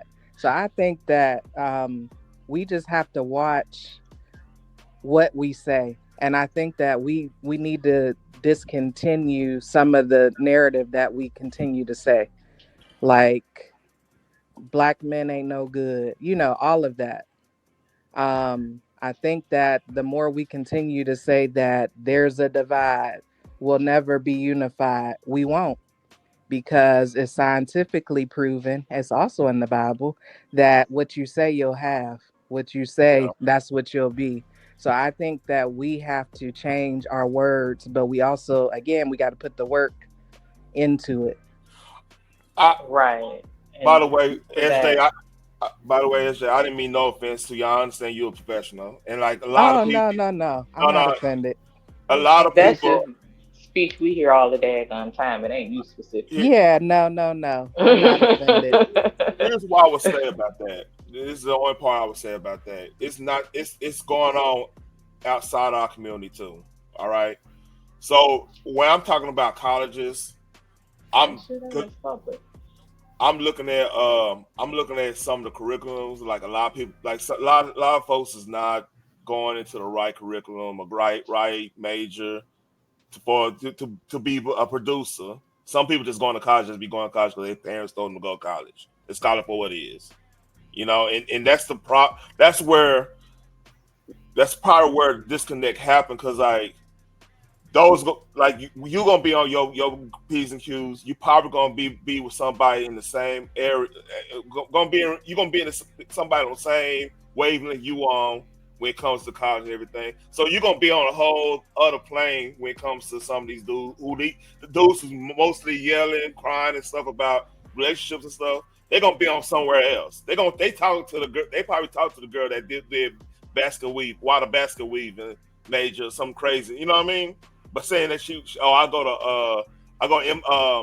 to Harvard or something like that, but she's doing some BS, whatever there because like they letting everybody in at Harvard now. That's a whole nother subject. But like, Yes. you know what I'm saying? Like like the people who we real like because we gonna look at who's attractive number one, then we go from there. This is the way men how we work. Mm-hmm. We don't know we can't see your intellect until we talk to you. Mm-hmm. So when we go talk to these people and they are crazy, we put that in a mental note like, dang, okay, I gotta watch out talking to these chicks at this college. Then you come find out all the chicks that you were talking to college, even though you were talking to the wrong chicks that was going to college. Because like SJ, you probably was dating somebody in college who wasn't available. A lot of people was dating the good girl is gonna be dating somebody and they're not gonna be available when it comes to that. What's up, down there, lady? So to go with the whole narrative is really not necessarily towards you, it's towards the people who's going to college just to be saying they're going to college.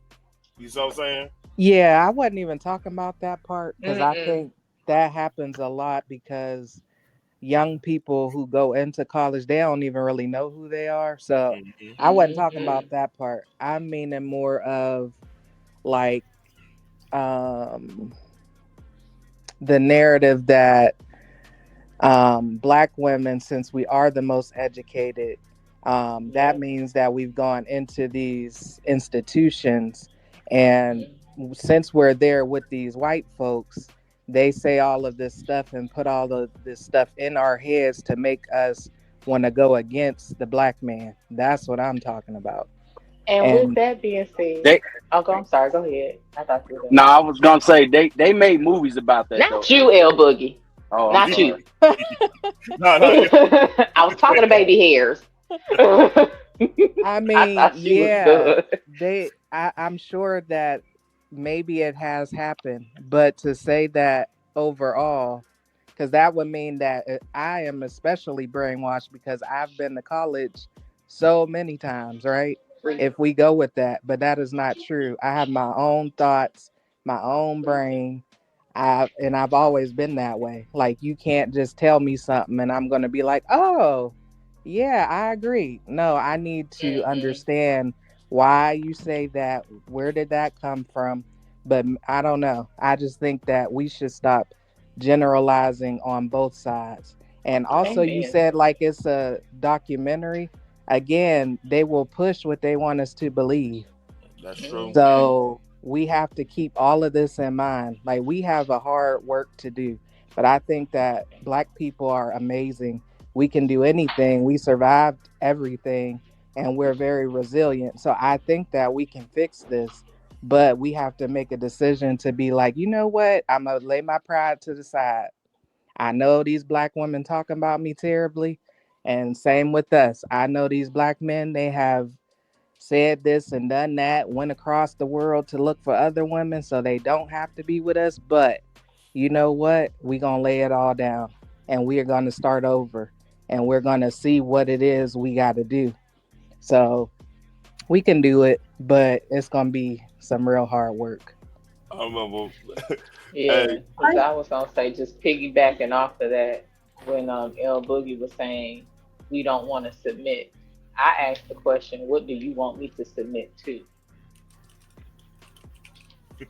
Because again, You there oh is a lot that's going on that is not gonna I'm not going to submit to it. If you are out here just being all kind of ignorant, I'm not submitting to that.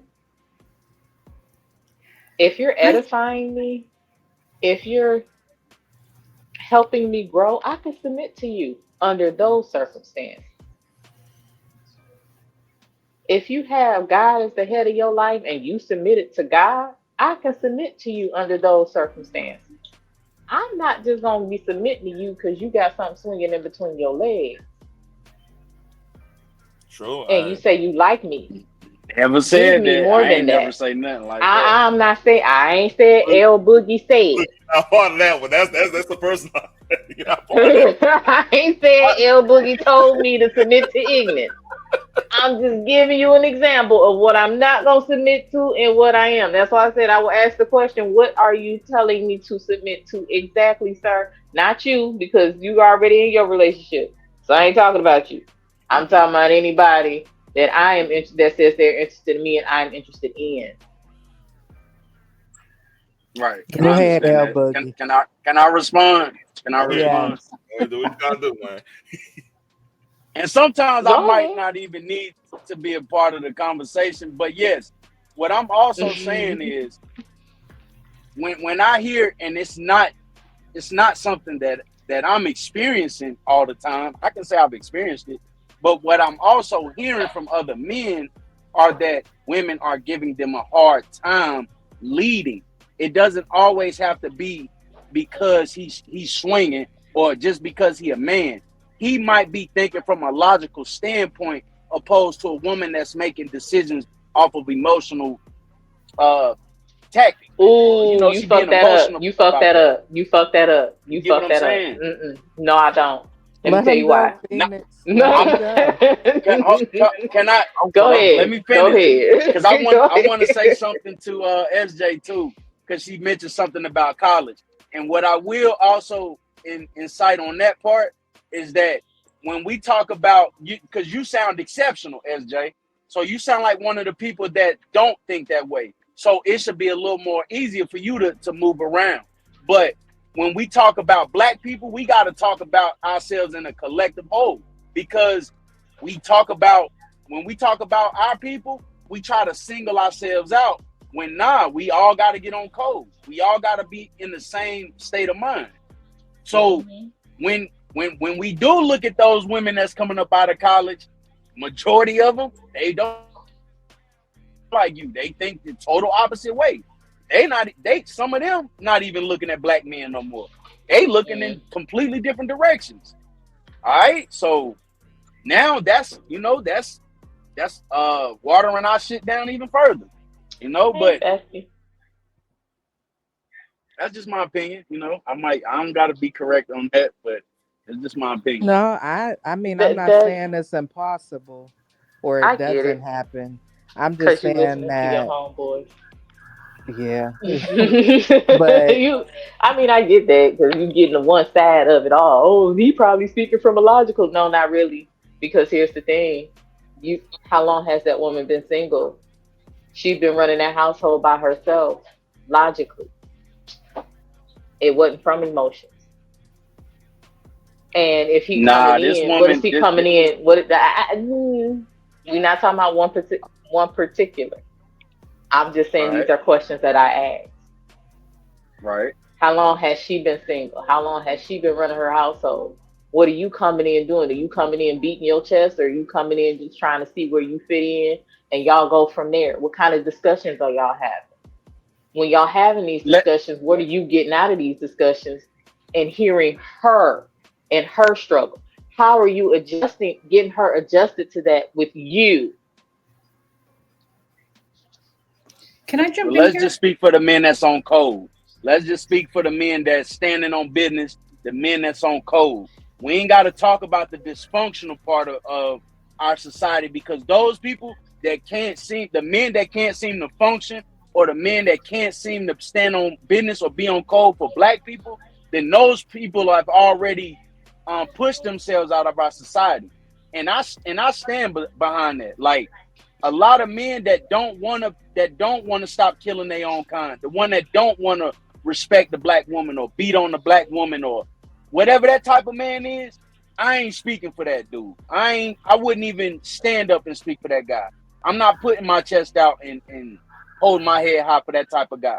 I'm talking about the brothers who's having a hard time dealing with a woman, and they could have been in a relationship for many years, and they still having that dysfunction with their partner because she can just not let go. She always got her guard up.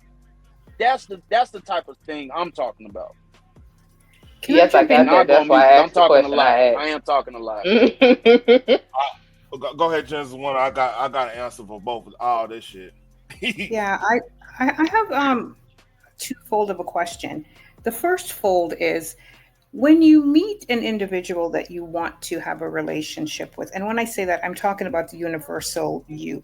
Now, how often do people, get to know someone before they rush into the physical? Right. I mean, I know this is 2025 and whatnot. We're not back in the 50s or what have you, where you're sitting, on the porch swing back and forth drinking tea and blah, blah, blah. Right. But again, it comes back to personal responsibility. What do you want in a relationship? How do you vet your partner? Do you take the time to know this individual? Do you talk about things that are important to you and how you want to foster this relationship? And the second fold of my question is, okay, you haven't done that, right? You found yourself in the muck. How do you climb yourself out of that? How do you take personal responsibility and say, okay, these are the mistakes that I've made.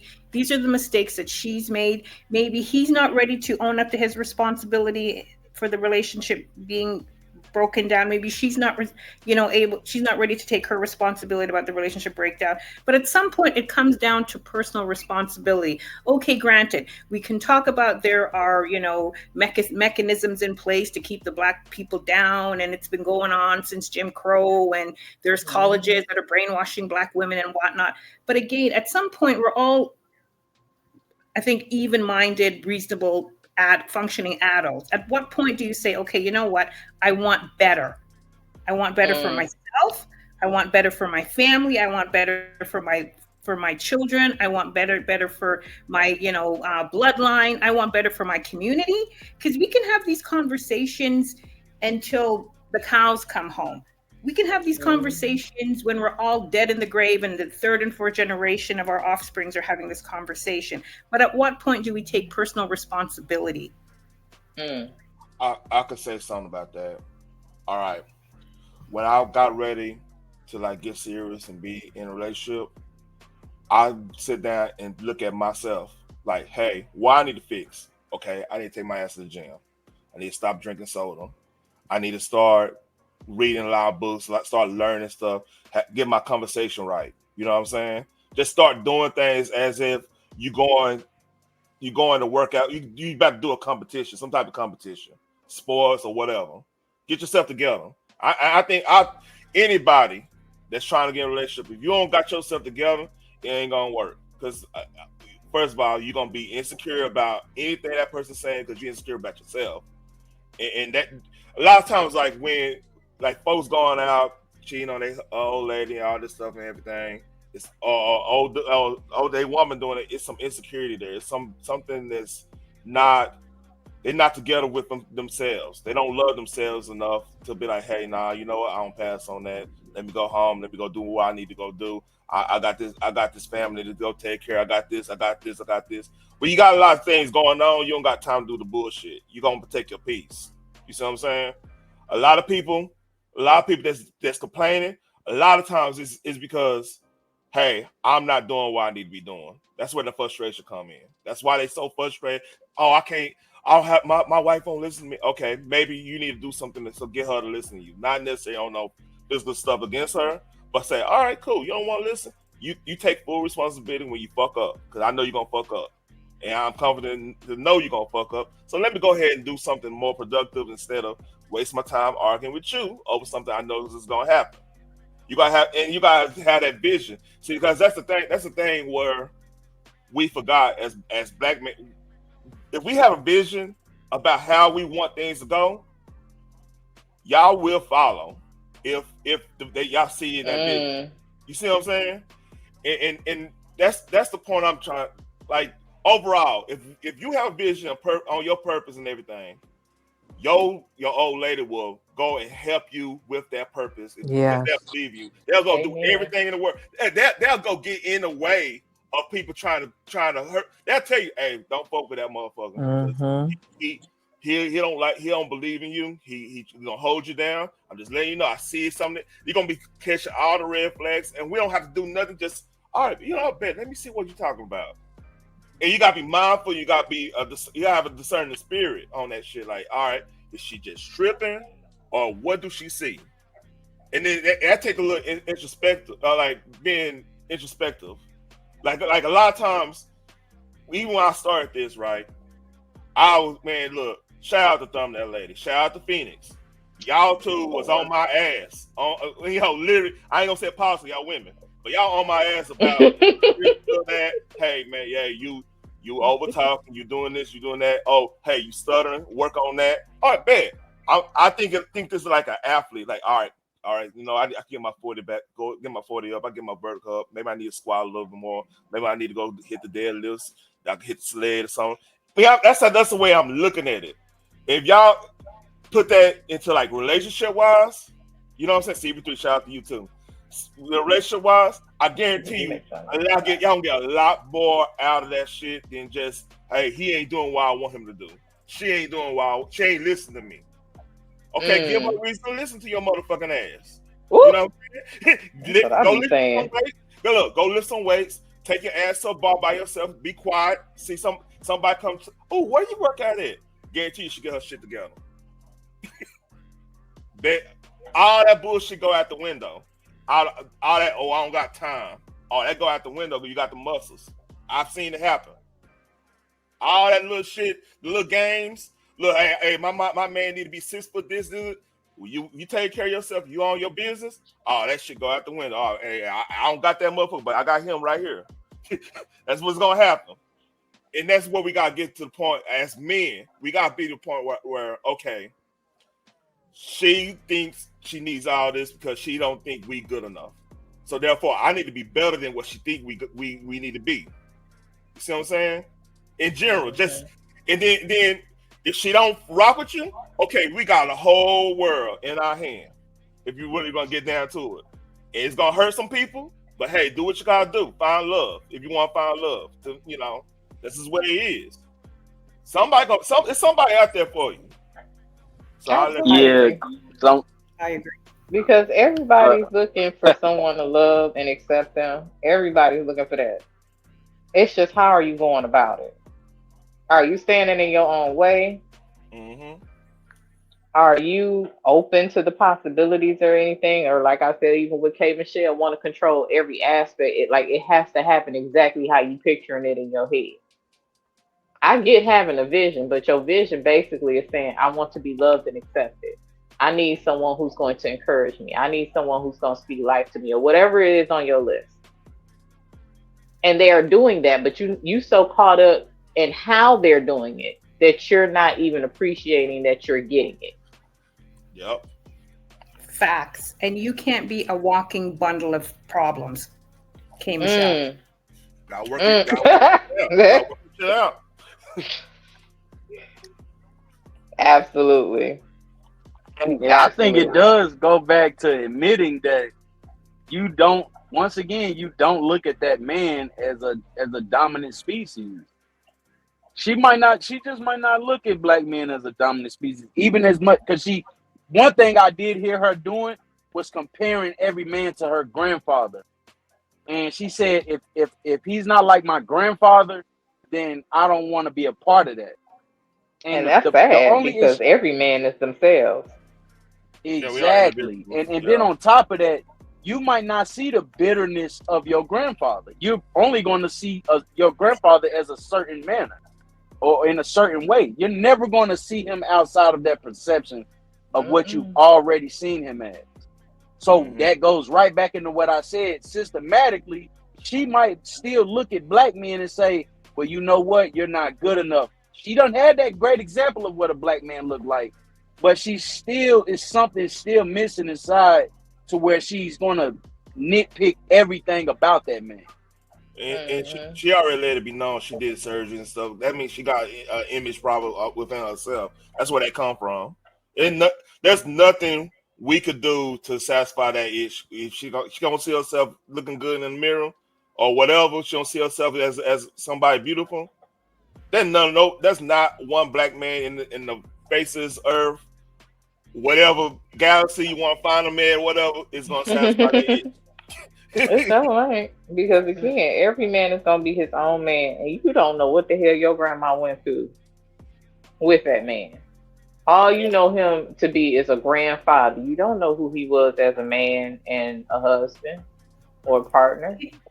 kmichelle can go to a city of monks and she will never find a man that's going to fix her.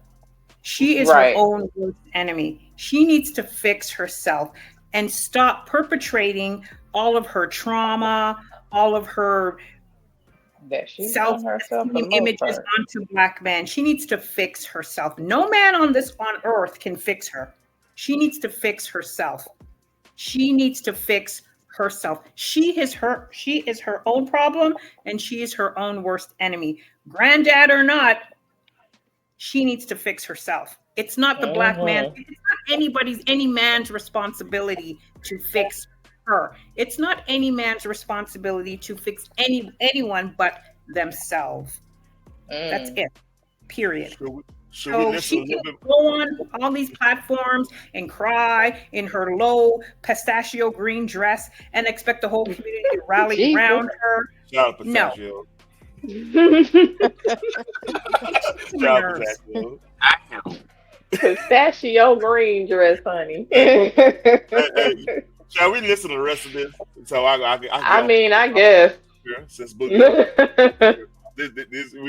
We almost 2 hours. You know, it's Because they'll never even listen to your music, and your professional career will suffer. First of all, hold on. I disagree with that because they listen to country boys listen to rap like a motherfucker right now. That's a damn lie. I'm telling you, that's a damn lie. I'm in Texas. I got kin folks in East Texas right now. That's Bell Hay and everything. They listen to rap like a motherfucker. Bell and Hay. What point in the Black community do our men create real homes? They do. And even talking, just our first time talking, and you said you didn't even mean for that to happen.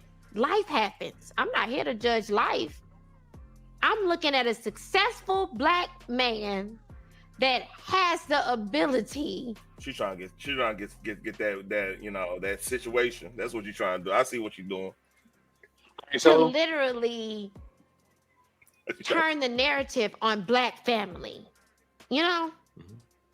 and my grandfather, I watched my uncles and everything. My whole family, they're married. I'm not the girl who didn't see what a man creating a Black family is supposed to be. So I'm asking right now, Black men, and I turn my Black men to really step up for Black women and create families. You see how Cam was looking at her? She full of shit. Ridiculous. Yeah, She she trying ridiculous. to. She full of shit. She throwing She just said subliminals she to grew her up man. listening and watching successful Black families being made in her own family, and then keep wanting to call out Black men like they not present. Yes. Yep. See what I'm So talking who about? they with? White people? With. I told you. She trying to get the man she want to act right. That's it. Oh, SJ hit it. Oh, SJ hit that. Yep. Damn. That's exactly what it is.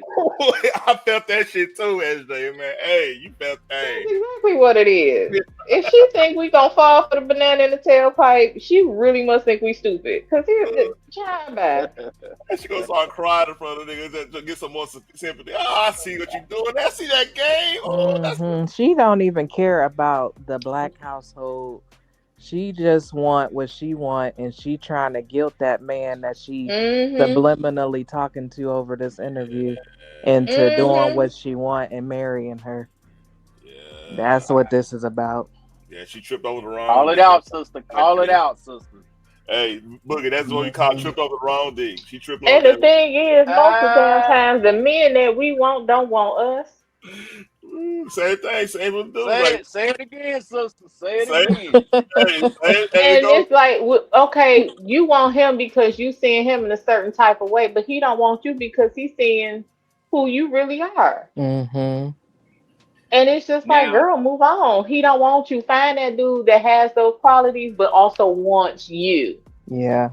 No, you see how she says bust out, start crying out of nowhere after seeing how Cam was looking at her. Oh, let's go back. Talking about Black men and family, girl. You ain't that broken up about it.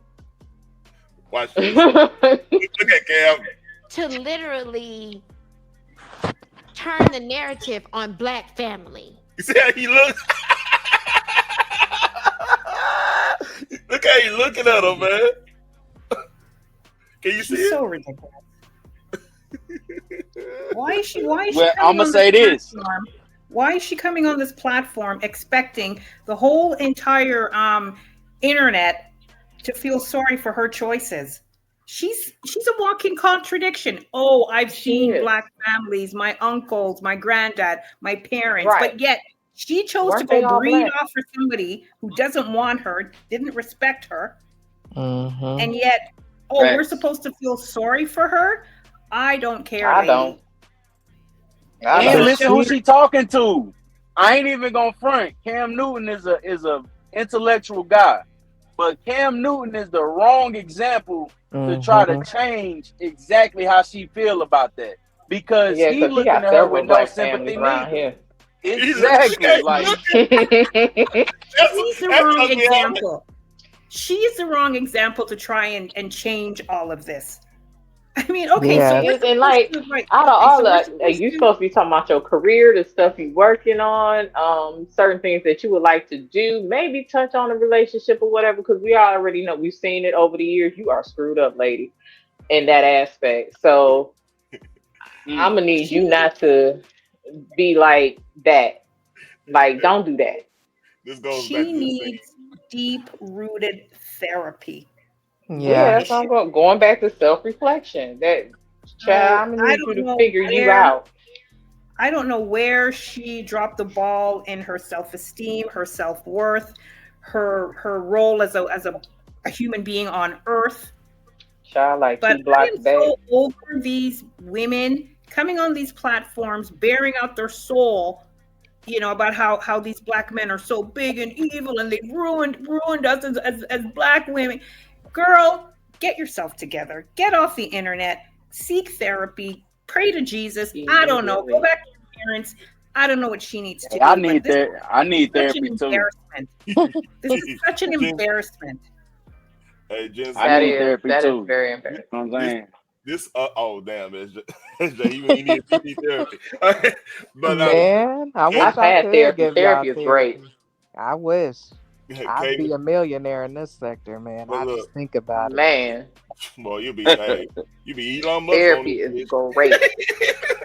Hmm. I advocate for therapy. It's so refreshing. Whether you know it or not, you need it. But Mhm. yeah, these people are crazy. This, but hey, And this she is one that needs to be committed for the first 90 days and get that therapy like every day. she a I'm floor dead 15, ass because this is years of trauma floor on 15 owner. her. God damn. It's a lot to unpack. She has Right. a And lot to unpack. Man, and and for can I say those this who one may want thing, y'all? go ahead, man. And my fault, y'all. And No, you that's good. why You good. when we can't live in this program, like she's living in a box trying to find a man. Like she need to get outside that box in order to find the type of man she can deal with. Because when you always try to follow the rules and go by the books, this what it looked like. This woman is successful. She got her shit together, and she can't find no man. That don't make She ain't sense. got her shit together That because don't she even make mentally sense. fucked up. thank you. She But Thank ain't you. what got I'm She her does not saying have her is, she's shit together. on the outside, yeah, the aesthetics of it, yeah, but she's mentally fucked up. And before she go what running trying to find a man, she needs to fix herself. That's why I said she needs deep seated therapy. Like she really needs to be committed into a therapist. What you call those damn things? They call it spas now, An where they insane can asylum. mentally get that. How Well, I mean, She essentially, don't need that Phoenix. hell no. She like I ain't That trying to need go through therapy. that extreme, but she does need. Hmm. She needs to be I committed for at least 90 days to unpack because she has a lot to unpack, and a lot of that stuff that she has been through is self-inflicted.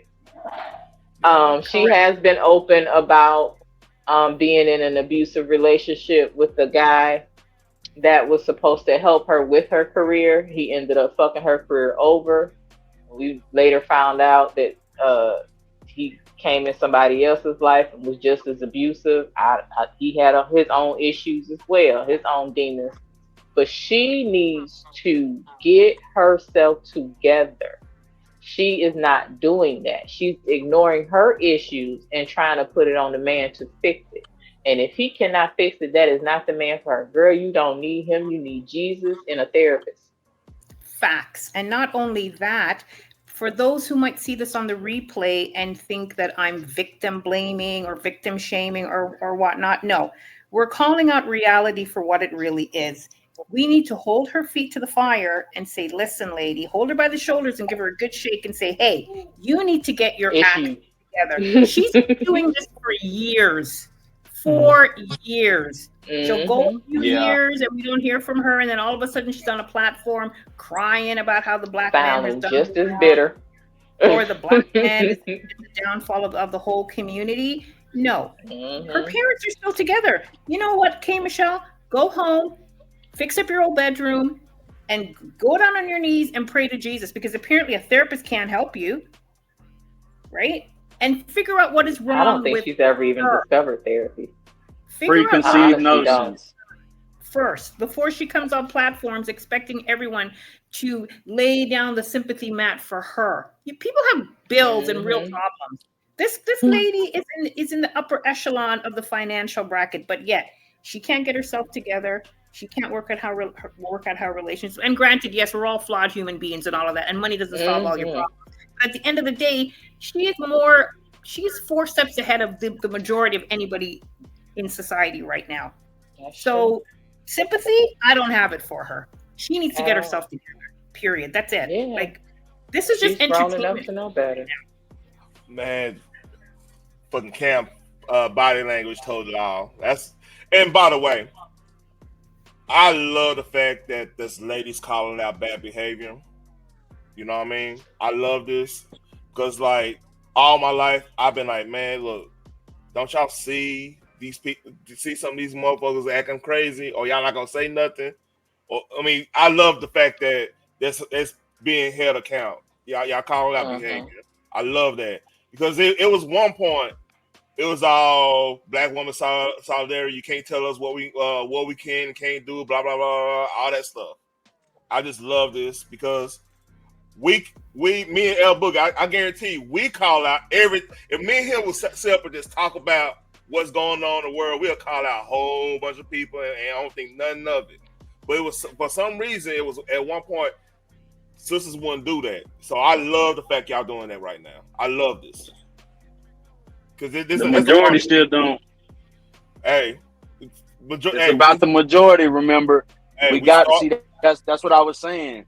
My fault, but I'm gonna shut up. But the majority, we gotta think about right. our people. But getting them on code. This is a start, though. It's good. Hey, yeah, most definitely. Most it's definitely. A start, yes. Yeah, most definitely. See how I was talking about our words? That was a really good illustration. El Boogie was like, but the majority though.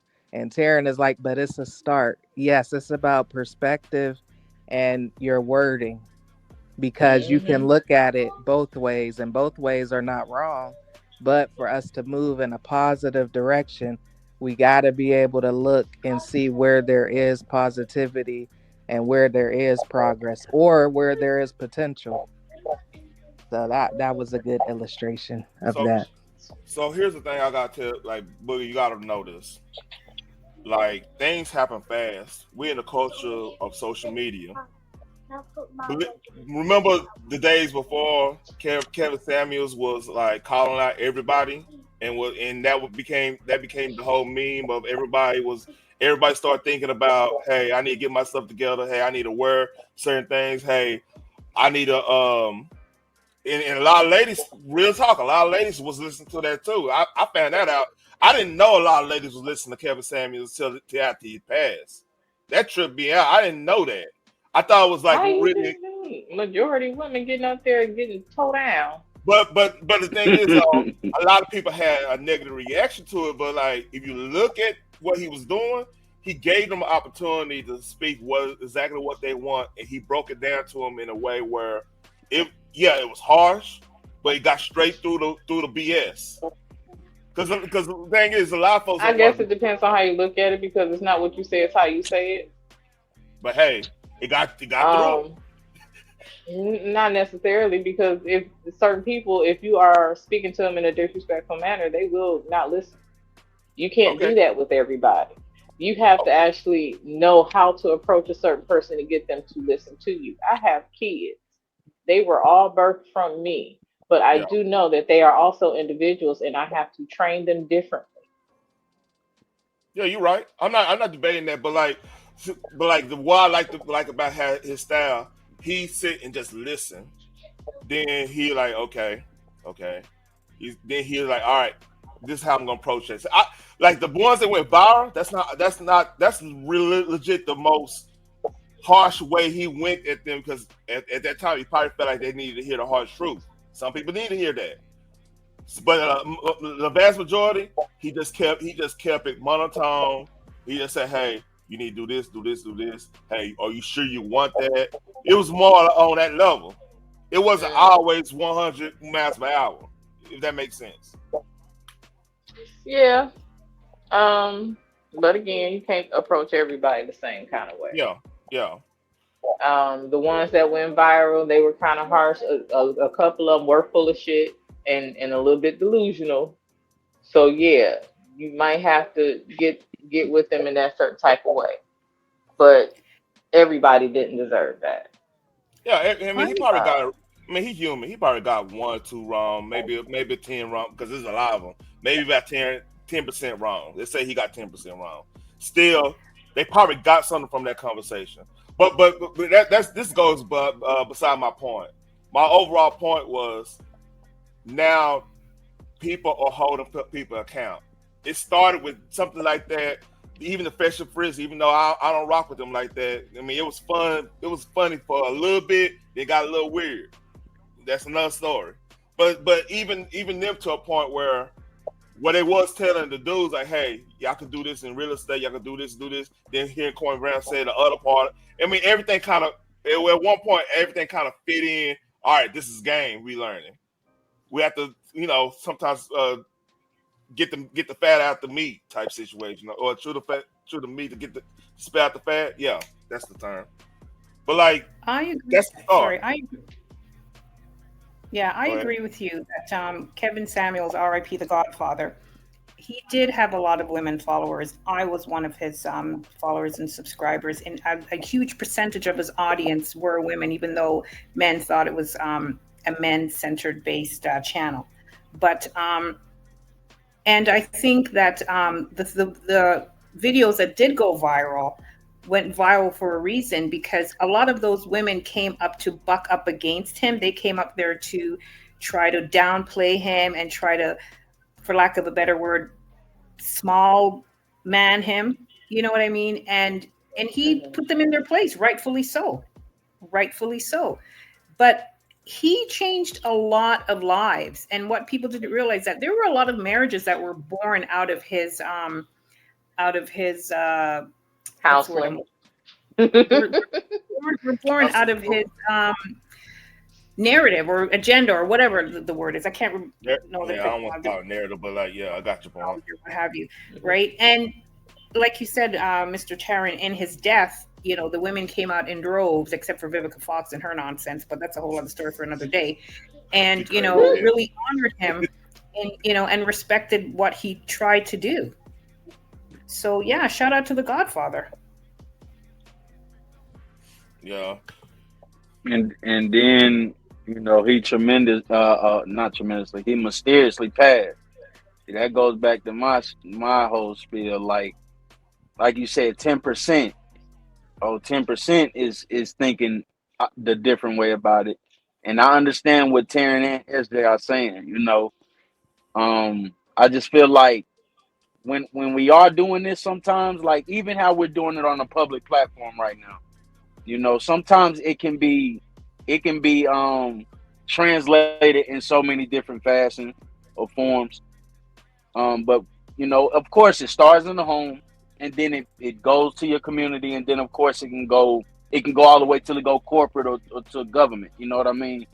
A lot of the things that I pay attention to, just paying attention to, is that whenever we do take it upon ourselves to start thinking different about approaching relationships, careers, and government policy and stuff like that, it seems as if it always becomes like a demolition squad steps in, or destruction. And so when we do see the things, like even when we were talking about colleges, like, oh, the HBCUs, they're not even this no more.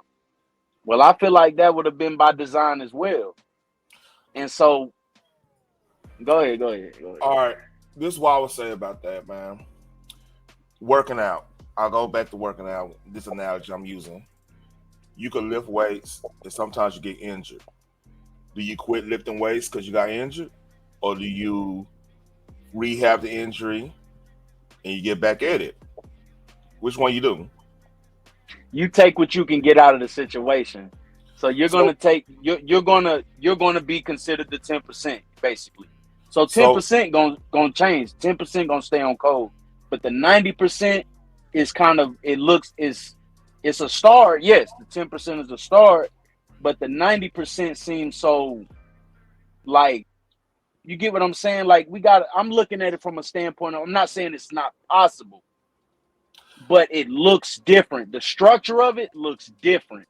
And so the black man and black woman clashing every chance they get, it's going to always be at a stagnant 10% if we can't get on code about that. And the things we're nitpicking about each other will never benefit either one of us. That's my whole spiel about it. Like, we're nitpicking things about each other. You know what I mean? And we're not pointing each other in the right direction. We just want to clown each other. We want to diss each other, joke about each other, and never really take, like Miss Genesis 1 said, take ownership for how we conduct ourselves amongst each other. We're not on code with each other. And because we see the system, and I've heard dark-skinned women even talk about how they don't feel beautiful or they don't feel pretty enough. And then you see all I'm going into so many different things. But I know what you mean.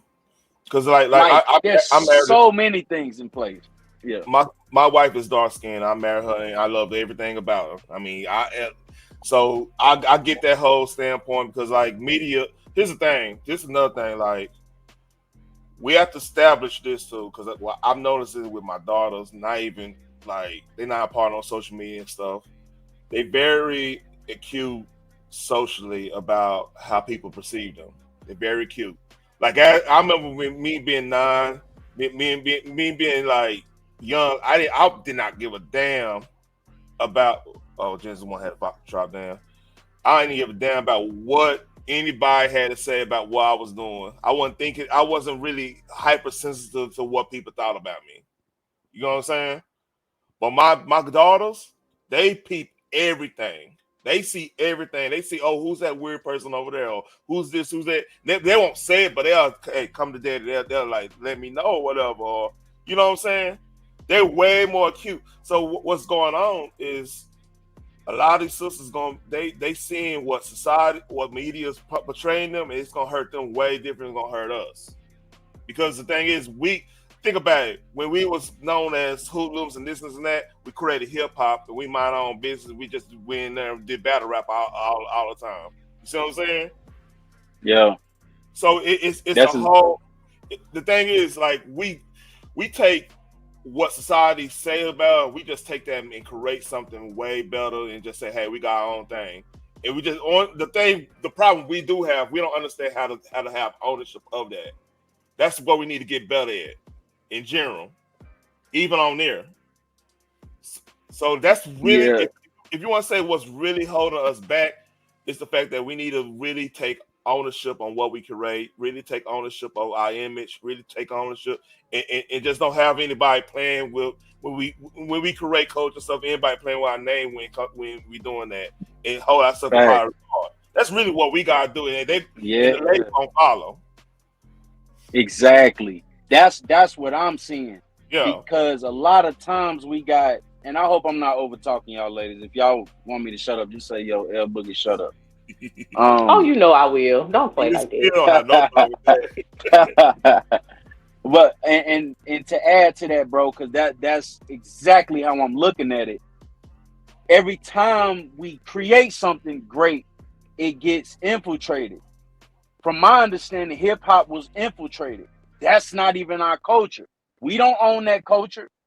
We don't own not one piece of hip hop. And the one guy that they do say own it, and I'm not even gonna say his name, or even the other guy, from my understanding, they've been infiltrated. It's like we always let ourselves, even when we get to the billionaire status and the millionaire status, we always got these handlers, we always got the people telling us what we gotta do in order to survive in America. And a lot of us don't want to fight for that. They rather just let it be the 10%. You know what I mean? Like, I even heard Kwame Brown talking about that 10% with the other guy, with the guy with the glasses. He said, we'll only accept 10%. That number comes from telling people 10% can't change shit. So we know 10% gonna do their thing, but the 90%, they're looked at as consumers. They're looked at as experiments. They're Yep. looked at as test dummies, crash dummies, demons. We're getting all the bad statistics for our people because we don't want to recognize the the direction we've taken when it comes to accepting and fighting for each other. We're not there with that. We're not going forward. We're going back. The 50s and the 60s was very great for our people. Why hasn't it gotten better for our people then? 60 years later, it seems like we going back into slavery. We're going back into something that it shouldn't be. And only 10% of our people are really successful or surviving, really thriving in America. You get what I'm Can I saying? say something? Yeah. Go ahead, SJ. I'm gonna shut up. So what y'all just said was what I said in the beginning. If the black men stood up and took ownership, that's how I think y'all put it.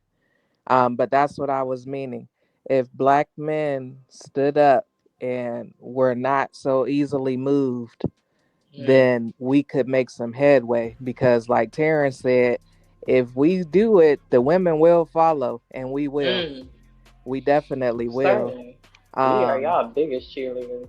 Yeah, we are for sure. Y'all are not ours. Well, us, that's true. We don't necessarily supposed not to be. all. I'm just saying for the majority of the part. Hey, Phoenix, you're right. Because technically, we don't supposed to cheerlead. We supposed to be leading. That's just where it is. That's right. Yes. See, words matter. Yeah, we don't supposed to be cheerleading. Now we cheerleading for y'all. That's some dysfunction for real. Because like y'all not gonna look as the same. Yeah. Like a lot of women. Well, I ain't saying hold pom poms in a tennis skirt and throw your legs up. That's not what I'm saying. What I'm saying is life and death is in shut the hell up, you stank ass. Life and death is in the power of the tongue. And if all you're speaking over me is not life, then that's the issue. Iron sharpens iron. So if you're not encouraging me, if you're not edifying me, if you're not lifting me up, and all you're doing is pointing your fingers of everything I'm doing wrong, then guess what you're gonna get? Not much. You know what's funny? I do that a lot, and sometimes I get too esoteric about it. Where like we were talking about did I say Julius Caesar used to do this to his people, to the Senate. That's why they did this and did that. My wife like, why are you telling me this? How you know all this stuff? Right. Because you know every damn thing. Lord Jesus, it's hard to talk to you. Anyway, but the prime example is what y'all was saying about black women going to school and educating themselves. Okay, they're not brainwashed. But at the same time, any black man that dates outside of a black woman, y'all empower somehow, not y'all, but y'all empower that person to start downgrading us. They'll get on platforms, oh, you should have been like me and blah, blah, blah, blah, blah. A whole light-skinned whore made a song talking about light skin is what he wants. She was empowered and emboldened to do that from a black man. You got chicks that's literally saying that they are better than us. They leave y'all for us. They look for us more than they look for their own women. Y'all, if a black woman is dating outside of her race, y'all don't hear dudes saying that shit. Unfortunately, because we the ones that be like, "Hey, dog, you not doing that." Yeah, unfortunately. So who's really brainwashed? Here's the problem. Here's the problem, and this is gonna be harsh. And Phoenix, my heart is at the right place.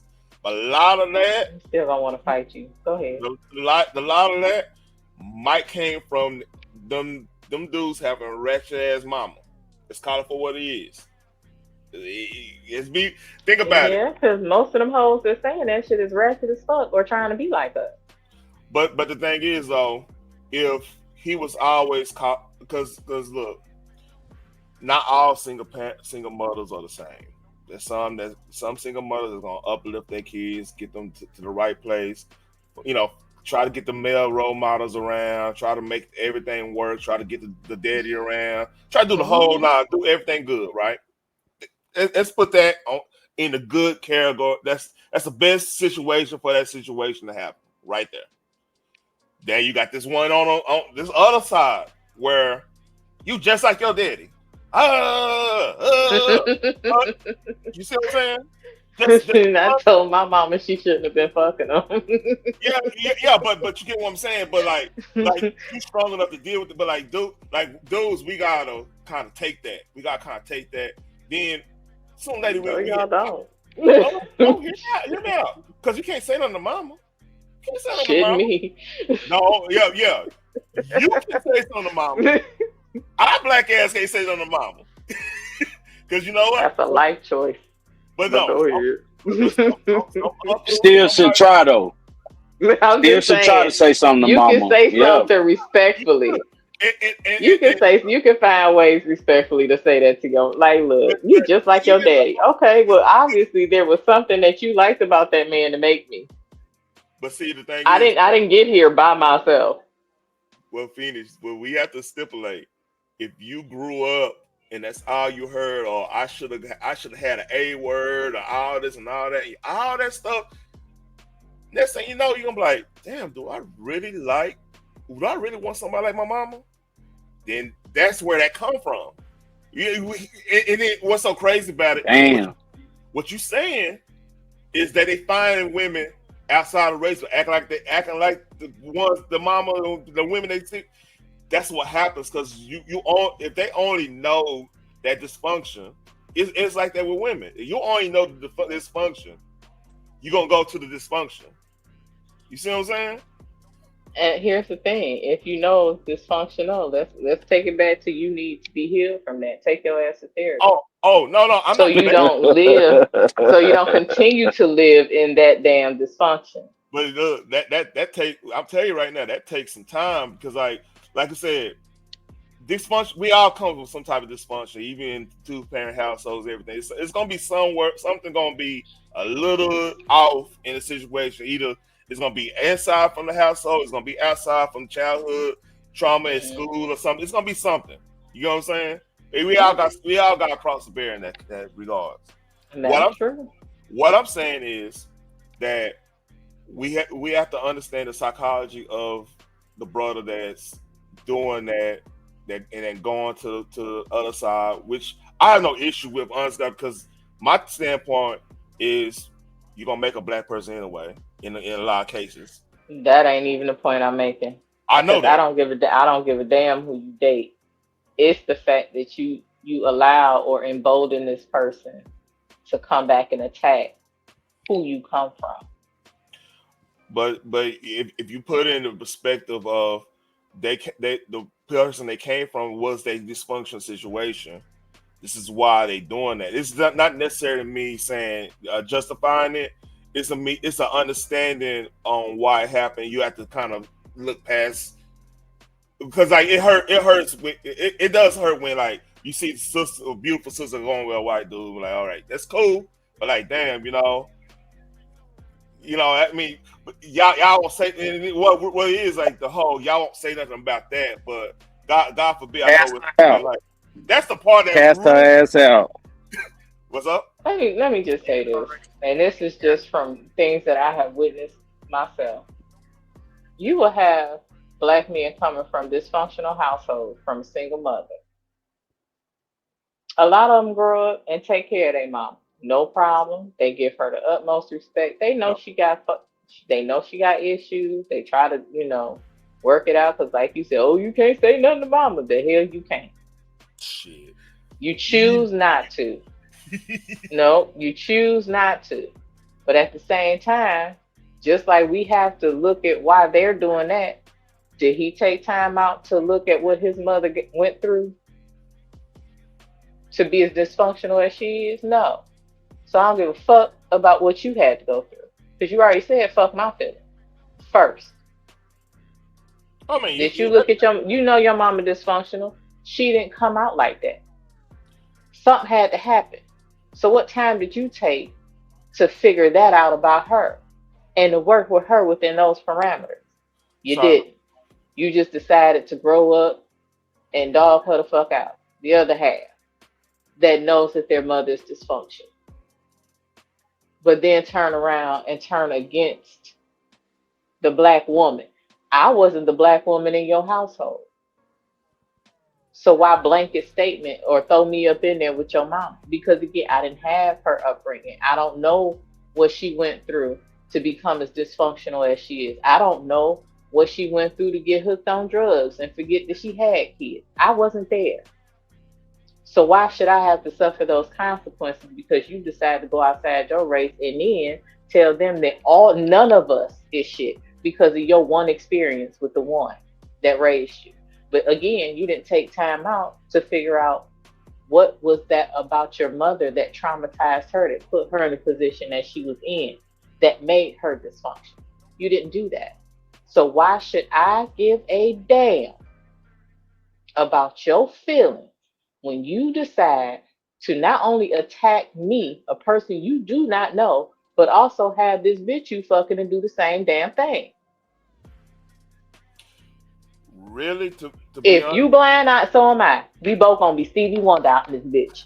to be real with you, like that's one of them situations where if you like, I'm not offended if a sister with a, I used to be, but I'm not offended with a sister with a other, not really, because I got mine. You know what I mean? I mind my own Mm-hmm. business. And pretty much finish. You got your situation. You mind your own business. To Mm-hmm. me, to me, even getting upset about that now. Look, you can't. I can't concern myself with anybody else's trauma. They got to that point because of whatever. That's their business. You see what I'm saying? Mm-hmm. As long as they not coming and just spitting in my face and doing something crazy, it ain't my business. It business anymore, you know. And then a lot of people project because like maybe they just still not happy with themselves, so they got to project that hurt on the other people. You know, we see this all the time. Come on, we know the game. Come on. But no, that just goes to say we know what the issues are. We are choosing to ignore, either choosing to ignore it and not moving forward with it. Hurt people, hurt We people. right, but that's on either side though. But if we are trying to get to a certain type of understanding with each other instead of Appreciate that. constantly butting heads, oh, good night, baby, here, and constantly butting heads, or like Miss Genesis saying, is displaced anger and always going against each other. Nobody understands our struggle like us. We know what we've been through. We know what we're going through. We know what's against us. So then why would we bring in outside elements to also go against us? Why would we not have a conversation to move forward? Why would we not have that conversation and listen to each other and not constantly point fingers or saying, well, what you saying is my, no, I'm saying this is my experience. And if this is not a part of what you've done to traumatize others, then it's okay. I'm not speaking on you per se. I'm saying this is my experience. Because I am one that has never given up on my black men. I know y'all crazy as hell. I know some of y'all trifling. I just know to stay away from those dudes. Yeah, yeah. I know there's a lot of black women out here that ain't right. I just know to stay away from them. Or if I can find a way to help them grow, I would do that. Now, I'm not going to get in a relationship with no man that needs to grow because, first of all, he needs to grow. I would say this from my standpoint. I didn't think I would find a sister that could kind of deal with me All like your nerdiness. liking a lot of stuff, liking different type of music, liking because like sometimes it's kind of for what it is. If it ain't what is socially accepted, y'all a lot of sisters will be like, "Oh, you do that? Oh, you do that? You like that?" But now it's more socially accepted to be into like it was at one point to be in the comic books, to like comic books. Mm-hmm. It was more socially accepted to like True, anime. bro.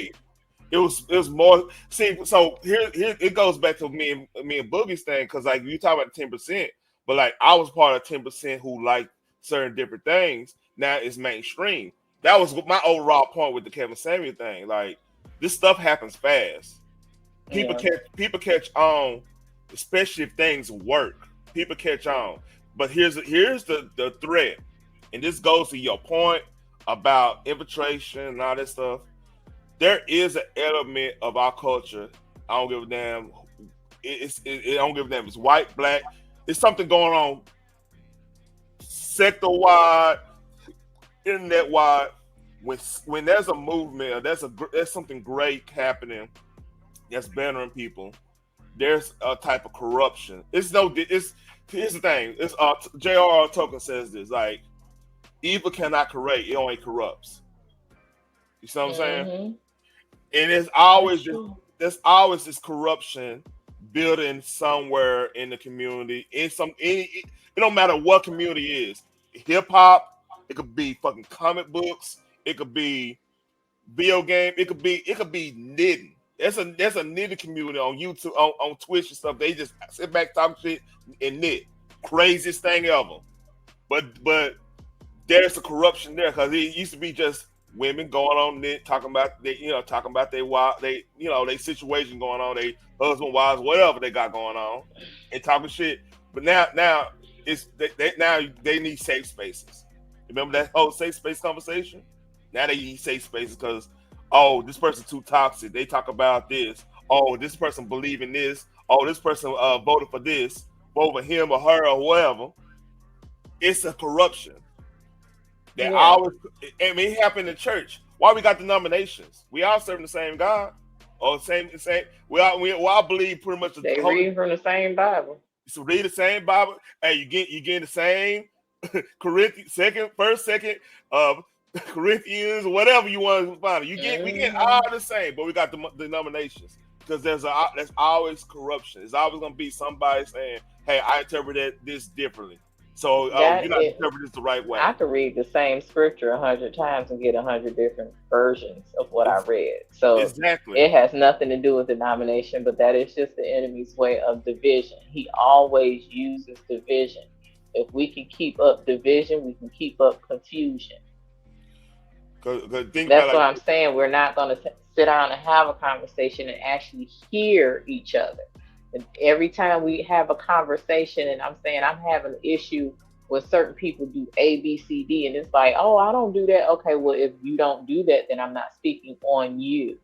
I'm saying this is what I'm sick of, and we know we've never crossed paths, so I'm not talking about you. Stop looking at it as an attack and just listen and see what we can do to fix it. Because number one, I feel men need to hold men feet to the fire, and women need to hold women feet to the fire. Like, check it. Like, don't be that friend that when your homegirl come to you, be like, oh, bitch, leave him. He ain't shit no way. We can be out here having a hot girl summer. We could be single, blah, blah, blah.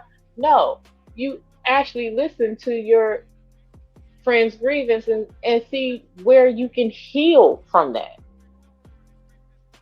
Not constantly separate, because you by your damn self. First of all, you shouldn't be asking a single friend for married information any damn way. No, you better not. Because, well, I would say this: bitter. Do not ask anybody who is bitter, because there are a lot of single women out here that are healed and can give good advice, or even if they are divorced, that can give good advice on marriage, because they have experienced that. And then they can say, well, where I went wrong is. And you can learn from that. As long as that chick ain't bitter. And the same goes for a man. Married men out here talking about something, I could teach you how to cheat. Instead of, I can teach you how to have a happy, successful marriage with your wife. How to put her first, in a sense. Yeah, I mean, it's something about that whole idea of I just don't get it. I mean, it's gonna be. I'm not over here trying to be no dude to be bragging on here and everything, all that stuff. Just I don't get it, because I love my peace. I love, like, this the most chaotic. Don't love peace. This is the most chaos I've had all day, which is good. It's actually positive. It's a positive chaos, which is if we having a dialogue, which hope somebody gets something from. But like I don't have chaos in my life really. I mean, I could get up and just If you got kids, baby, you have chaos. It's just a different type. Yeah, but it's like, well, it's kind of like organized chaos a little bit. Like, yeah, I got you. I get your point. Organized chaos. Well, shout hip hop right there. We gonna have to get them hip hop. Yeah, but like I just think, man, because like I know getting into that type of situation, somebody gonna catch feelings. I know what I could do. You know how it just creates a whole nother line of stress of me grabbing gray hairs, which I'm trying not to grab. You know what I mean? I like yeah. It's inevitable. It's gonna come, but I don't want to help it come. Put it that way. You know what I mean? So it don't make sense to me. And like, and the crazy thing about it be 100, like when a lot of, I ain't gonna say just sisters, a lot of women just see somebody that's peaceful, that's not out there, they try to jump on that train so hard. I'm like, man, look, the train too fast for you. We gone, we done.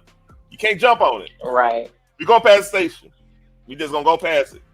You see what I'm saying? And that's the wild part to me, because like a lot of women say what y'all want, but I be questioning that shit. Like, y'all really want that? But because how y'all act in some cases, it's hard to believe. We don't went back to that. Yeah, and that's exactly you why I already said know. we should hold each other accountable. Yeah. I don't see a lot of that. Somehow we got away from that. I just see everybody holding up everybody and each other's bullshit. It's like, I'm not gonna tell my friend she wrong. That's her life. That's what she want to do. It's working for her. No, it's not working for her. If it was working for her, would she be putting herself in danger out here doing what she doing? Or like, even with, like I said, married men, like, I could show you how to cheat on your wife. Okay, well, then that brings about outside babies, STDs. Did the wife ask for any of that? No, she thought she had a husband that loved her. And you made an oath to God, man. That's my whole point. Like, yeah, you listen. You're not gonna make a liar out of me in front of the Lord. Yeah. When they said for better or for worse, the worst was not because you out here running on in the street. Because also in your vows it said to forsake all others and not allow anything to tear apart what God has put together. That means your family. Those are your vows. That means your family too. That's another level there. Correct. That's another level there. Which is why you keep people out your business like that. Like, I get doing a marriage retreat that's God led, because they're, everybody needs a tune up every now and again, and they discover something different or new.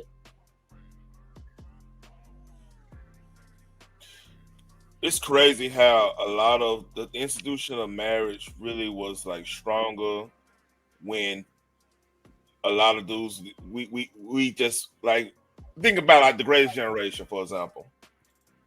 Now there was a lot of people doing a lot of dirt during the Greatest Generation. Don't let the whole history books fool you. It was cheating left and right during that time. But the difference is that they understood the responsibility of keeping the household together. That's universal. That's white, black, Hispanic. Hispanic still feel that way, but the whole, everybody in that generation, they probably had outside everything. Like they have that house, them kids gonna be right. The everybody gonna be right, even though they got all kinds of mess in that, they all kind of mess in their fucking closet. Everything out of order. The husband messing with the nanny, the mama messing with the milkman, but nobody. You get what I'm saying? Yeah, I would look. I've always said that even back in the day, like K Michelle talking about her grandfather. You don't find out that them. You didn't find out them men had a whole nother family or two until the funeral. You find out who your siblings are because they all the way in the back crying, talking about we miss daddy because they can't come up front where the real wife is. They gotta stay in the back and act like they didn't know, but they were friends of. But at the same time, that man took care of all households. Yeah, shit, man. 9 times out of 10, the wife knew, but didn't want her kids to look at their father a certain type of way and wanted to keep that image safe. Or she didn't know and was just as shocked as everybody. Well, she was shocked. Some people knew in that day, they knew.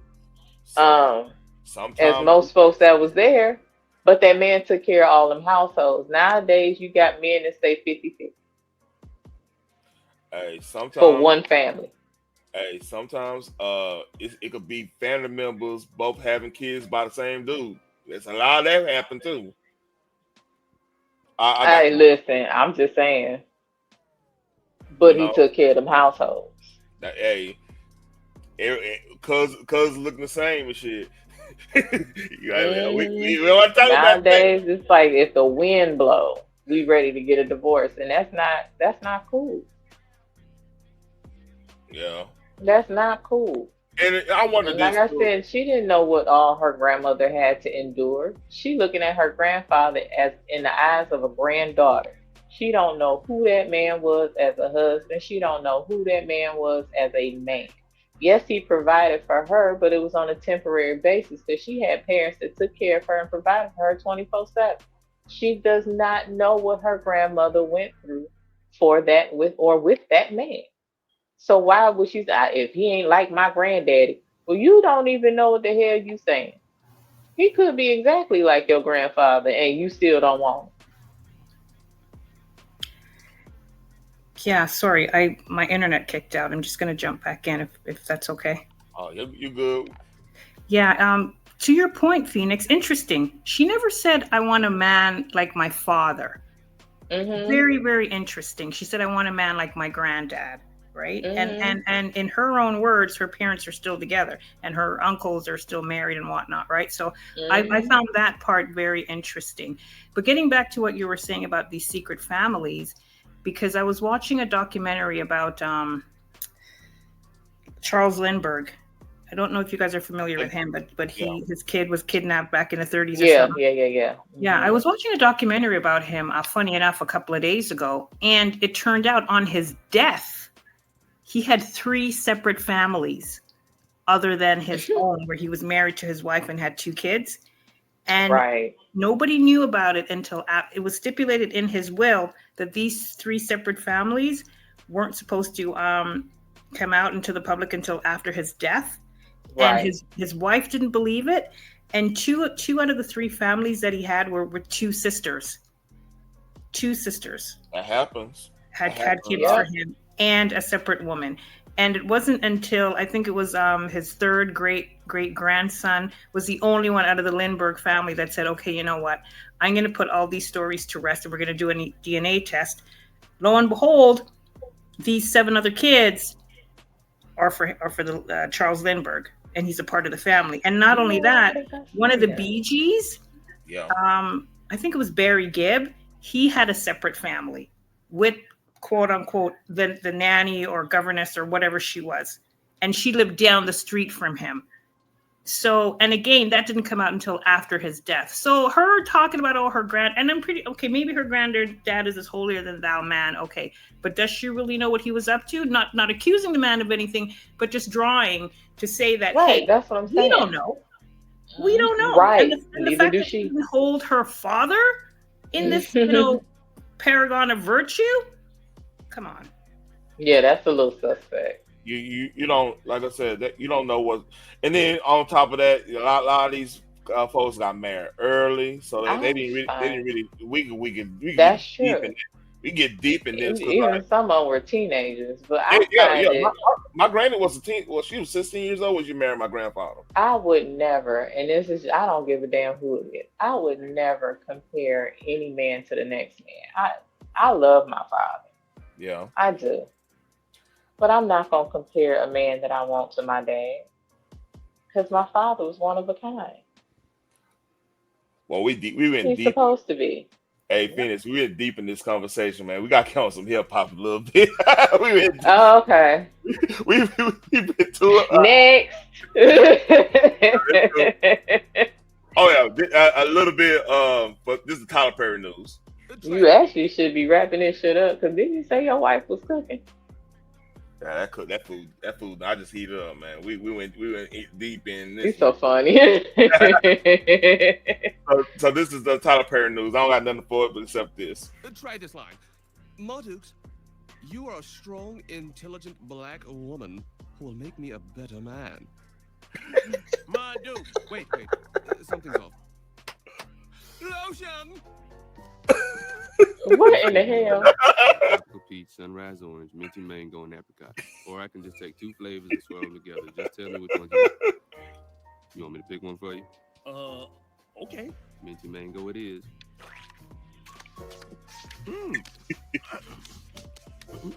Turn around. You want me to pop these buns? Oh, good Lord. All right. Good then. Okay, Robert. Again. Marduk. That's it. Breathtaking. And he all shiny with his beard good. Oh shit! I just had to do it. I have one question. Does anyone on the panel think that the shares of the Johnson & Johnson's company has gone down since this whole Diddy debacle? I have not paid attention. I'm not gonna lie to you. I don't think Johnson & Johnson been down bad because a lot of folks have been turned to like shea butter, cocoa butter, Vaseline. Oh my God. The baby oil did not help. I will say that. Yeah, just a question to put out there. Yeah. I'm sorry, y'all. That's funny though. Genesis one. That's funny. I'm not gonna lie to you. That was a good one. That is hilarious. They will have to come out with some other products any daggone way because their products aren't as good as they used to be. Yeah. I will say that. I just think if by some miracle he gets off, there is no way that he can ever live this down. Just the memes, the jokes, his credibility has just been shot. Nobody will ever take him seriously ever again. I don't know, man. It's going to be interesting to see how this unfolds. So yeah. So Russell Simmons seemed like the smartest one out of them all. He like, man, you know what? I'm getting out with the good. Look, I'm over here on my own business. You know, yep. He pulled a devil. Y'all can come visit me. I'll be in the waters. And he went on that stage and said, hey, thank you for coming out. Be safe, go home. Dipped right. All right. So Pusha T talking about dissing Travis Scott, which is out on why diss Travis Scott.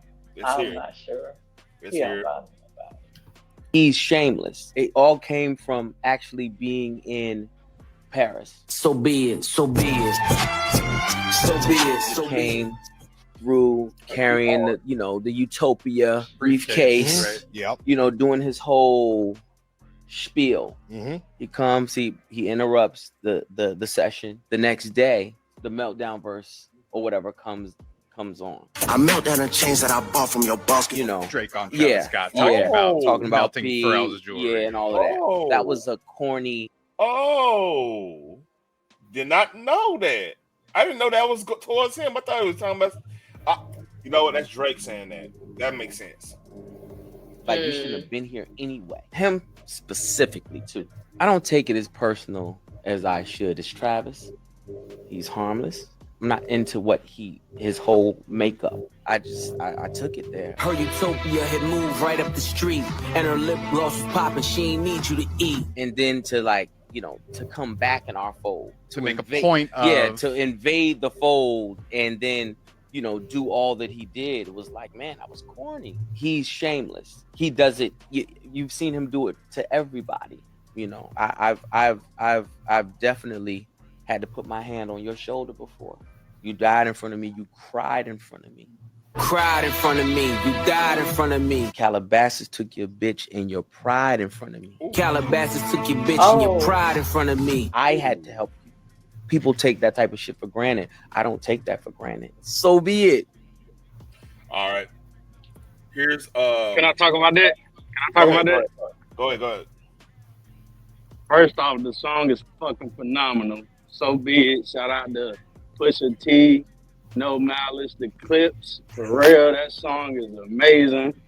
I think that hold Travis Scott to the fire, man. Him, Drake, Kanye, my favorite. Hold him to the fire too. But we gotta hold Pusha T to the fire too, then, because he done made some weird decisions in his career too. So I'm gonna hold him to the fire too. But shout out to Pusha T, man. The song is dope. Him and his brother. Shout out to them boys. And then on top of that, go ahead, bro. No. You good. Hey, get on. What else you got? I'm about to play the song. I'm just gonna play the song. Oh yeah, go ahead, play the song.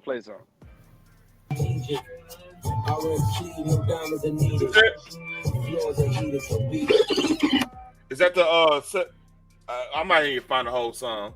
Is that part of the song? Yeah, the beat is different. The beat is different for some reason, in my opinion. I don't know. Hold up.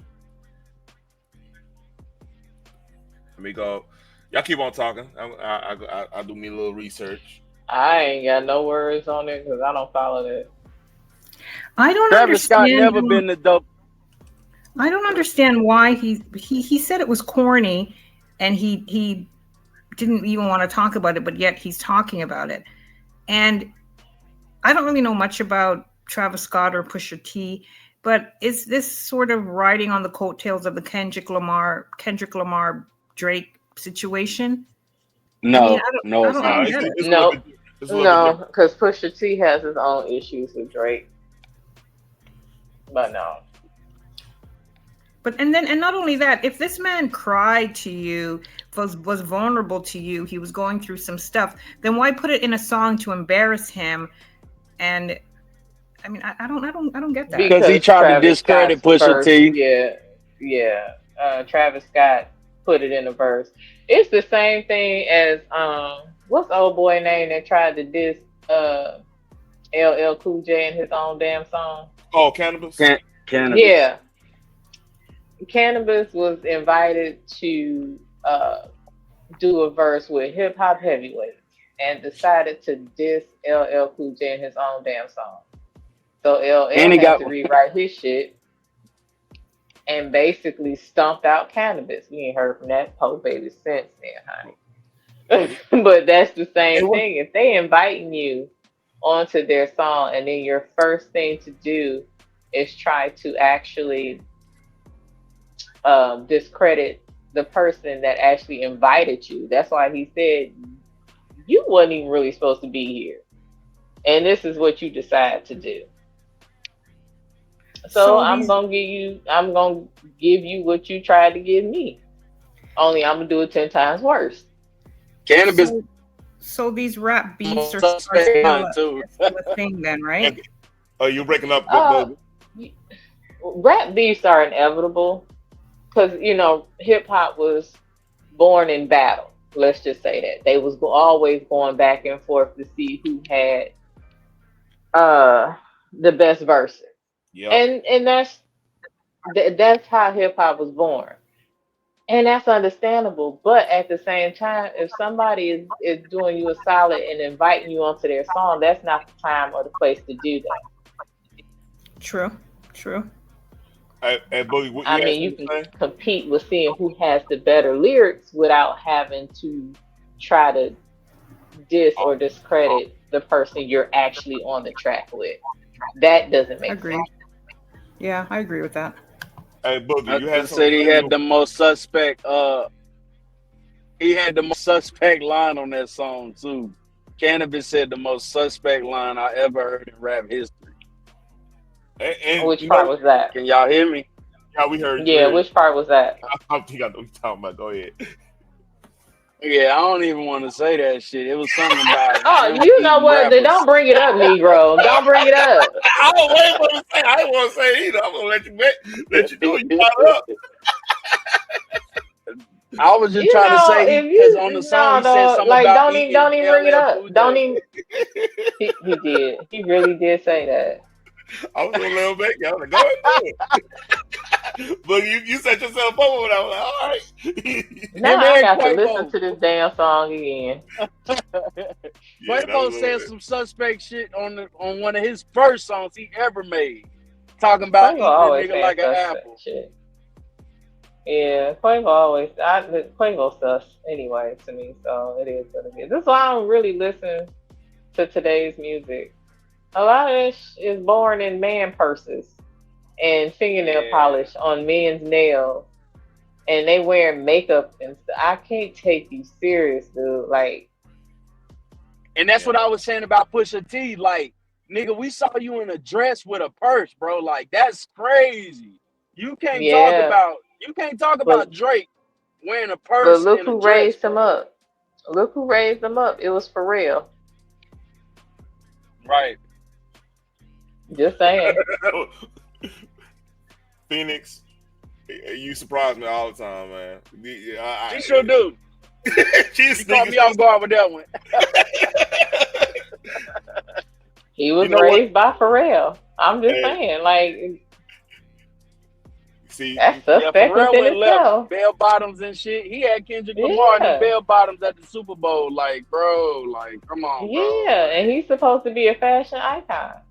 So so Boogie, this a good example of we having high level conversations and people up their games. Like, hey, Phoenix that's up their game right there. Came out of nowhere, came out the top rope. Facts. Came out the top rope.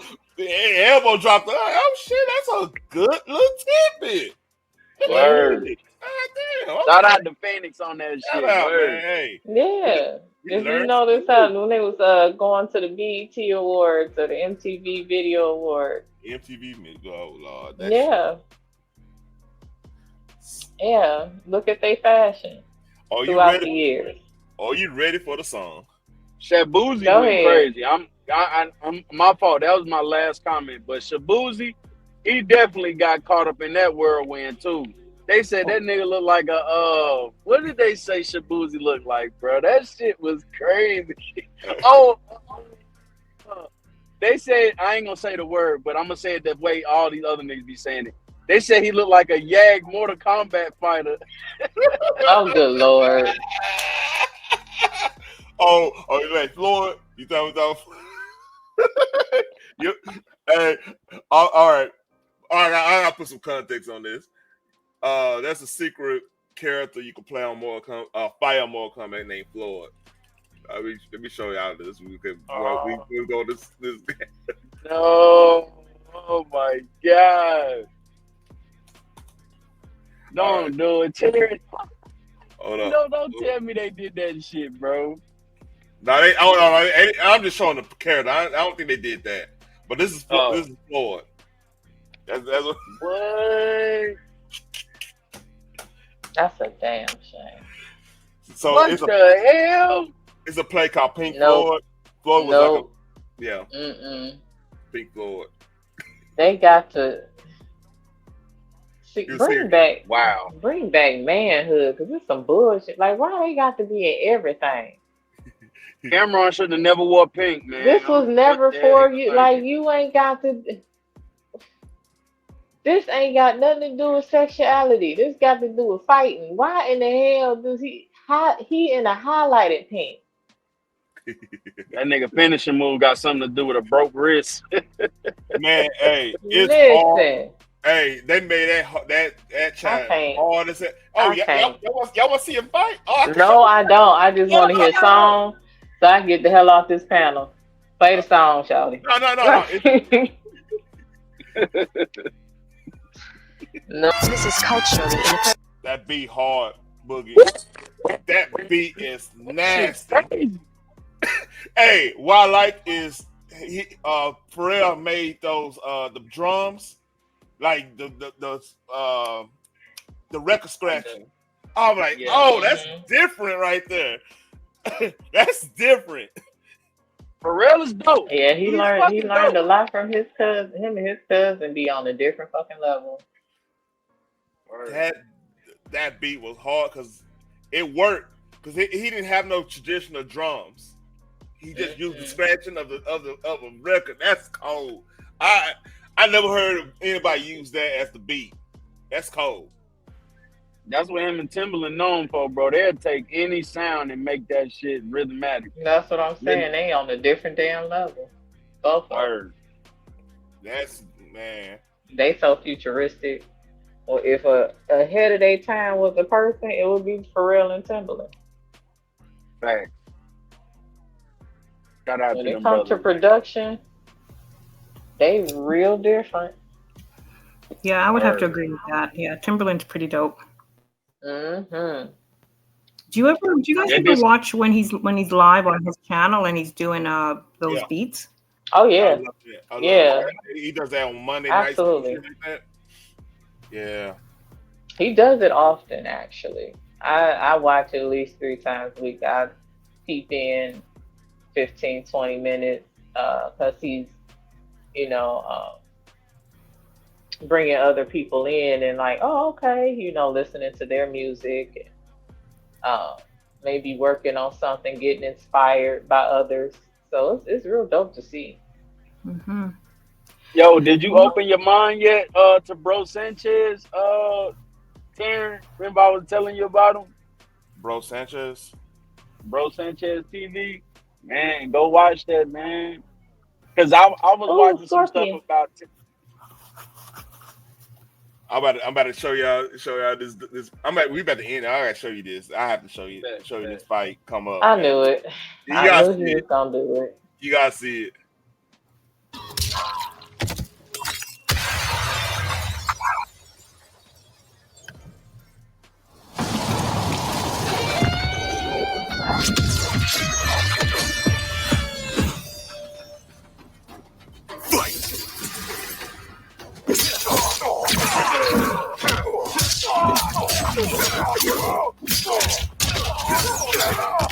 He barely hit.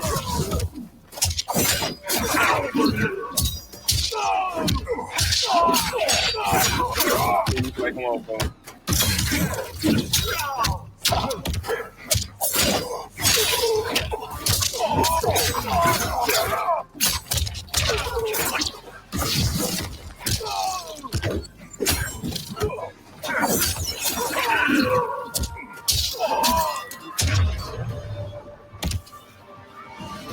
If you listen to music, they playing Pink Floyd in the background. That's the play. Mm-hmm. Yeah, they playing like Sonic the Wall. His special moves. You see how that wall? He got the wall. He got the spear. He got it. It's all themed out. It's not what you was thinking. It wasn't on no rainbow stuff. It's actually kind of dope Easter egg. It takes a foothold, honey. It's coming. Oh, they already got. Oh, now. Melina. They take over everything. Hear me out, Phoenix, before you jump in. Melina's she's a lesbian in this game now. That's the part because she didn't have nobody in all the Mortal Kombats except for, I think. I'm not sure why the fuck that's important on a fighting game. Sorry, did you say there's a lesbian? Melina, wow. remember Katana and Melina? They were sisters in Mortal Kombat 2. Melina was the one that was like made. She was a mutant. She the one that ate you up. Mm-hmm. Yeah, she's the canon is they got her as a lesbian. Gotta check the box. Wow. I'm not sure why her sexuality is important in a game for fighting. Yeah. And she has serrated teeth too. She got serrated teeth too, so that's hilarious. That's the funny of all part. Things. So is that a euphemism because she's a lesbian and she eats people up? Like, is that a euphemism? No, because she's been around for years. They're just not calling her lesbian. Man. Yeah, because her sister liked the same guy, from my understanding. Like, her sister was more accepted because she didn't have those. She didn't have the mouth with the serrated teeth or the split mouth. See, she kind of looked like Joker with, you know what I'm saying? Like, a little backstory. She's taking, because she's a mutant. She's taking like some type of ointment to make sure she won't. What's up? Mm-hmm. No, I was none. Go ahead. And you gonna really get mad at this. Remember Tanya from Mortal Kombat 4, the sister? I see. That's a love interest. You know Yes, what? princess. Oh my God. As you wish. Wow. Yeah, because sister gotta be, she can't be liking Jackson or anybody. She gotta like the queen or the princess or whoever. Think Melina will end up being the queen because something happened to DEI. Careful, sister. Entanglements with Ngodi are forbidden. You know their vows. Who told you? No one. I have eyes. As do the snakes at court who would cheer. Another thing they did, like, remember, like the everybody used to look over the top in Mortal Kombat. Like the women look over the top feminine, the men look over the top masculine. They dialed back to how the because like one of the finest ones used to be Jade. Like Jade, man, look, every sister and if she wanted cosplay as one or more, they were picking Jade, and that boy, damn it, costume party that went down, boy, god damn. Boogie, no, you know what I'm talking about. It was always one of them sisters. It was always one of them sisters that like Mortal Kombat, and they rock with Jade. And they I like Katana. Shit, man, my Sindel was cold too. And Sindel is her name. That's what you just said. Yeah, Sindel was cold too. Yeah, boy, that was even on the movies. I was like, God damn. Yeah. So we getting back to nerdish. This nerdish shit. Let me show y'all Sindel. How she look compared to everybody. Shout out to the graphics too. Shout out to the graphics, bro. I ain't even seen Mortal Kombat gameplay. That shit look crazy though. I couldn't even say that because I only seen the scene of one. Sindel, you look well. Oh hell no. Death become. All right. So give you backstory. They all died back in like Mortal Kombat Armageddon and some shit like that. Right, because it's Armageddon. So in Liu Kang, everybody died because like it's a whole backstory on that. But like in this game, they all come back. They all get back to life because you dealing with time. Always the charmer, Shang Tsung. I will enjoy feeding Lord Shinnok your soul.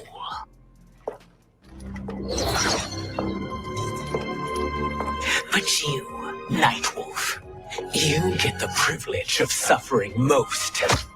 Only the best will do for the man who killed me. I should have saved you. Hopefully we will today. So basically, they have to revive her and make her back. They got a way to revive them now. So that's a whole backstory. But like, she looked the finest at Mortal Kombat 11. But all the other chicks they made them look frumpy. It's weird. Why you make the evil woman look good? You know what I mean? I mean, if that's what you call looking good, I hate to see the rest of them. No, when she actually turns back to human, she's like a MILF. She's shaped like old girl. Okay. You see what I'm saying? From what I'm witnessing, that ain't cute. No, she just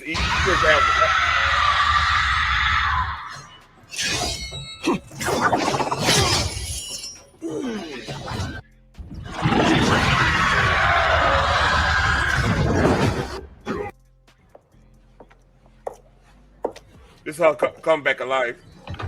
See, she look like a regular woman, but everybody else look frumpy. You see what I'm saying? Oh, okay. She's the only one look like Sheena.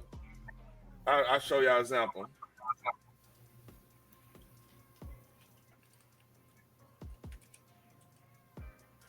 This Shiva in Mortal Kombat 11. Mortal Kombat 3. Everybody remember this. She's had the string bikini. Everybody remember that. This Yeah, they is sexualized her. Yeah. I mean, but it was meant to be over the top. This is how she look in Mortal Kombat 11. They made her sister too. Hot. I can tell that she has a great sense of humor. But That's her right she there. hasn't told me a joke yet. Want a career as a pet psychic? We're not the school for you. Want a career-focused degree that's fast, flexible, and affordable?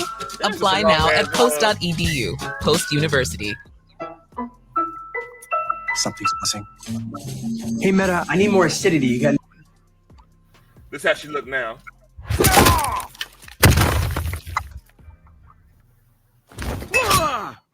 Kentaro. Oh, yeah. Look how manly and stuff. Them big ass tree stompers for legs she got. But you get what I'm saying? Like they called decentralize everybody. Well, they decentralize everybody but Sindel, which is crazy. Ain't that something? I think Scarlet is Scarlet. She's fairly new. That's the one that used blood magic. That's a little ninja character. She knew like she look all hot and stuff because she like a blood witch. Like the two evil motherfuckers look good, but all the good women look all frumpy. Yeah. Well, I'm about to get down because my phone is running hot. All right. Ooh, 3 hours.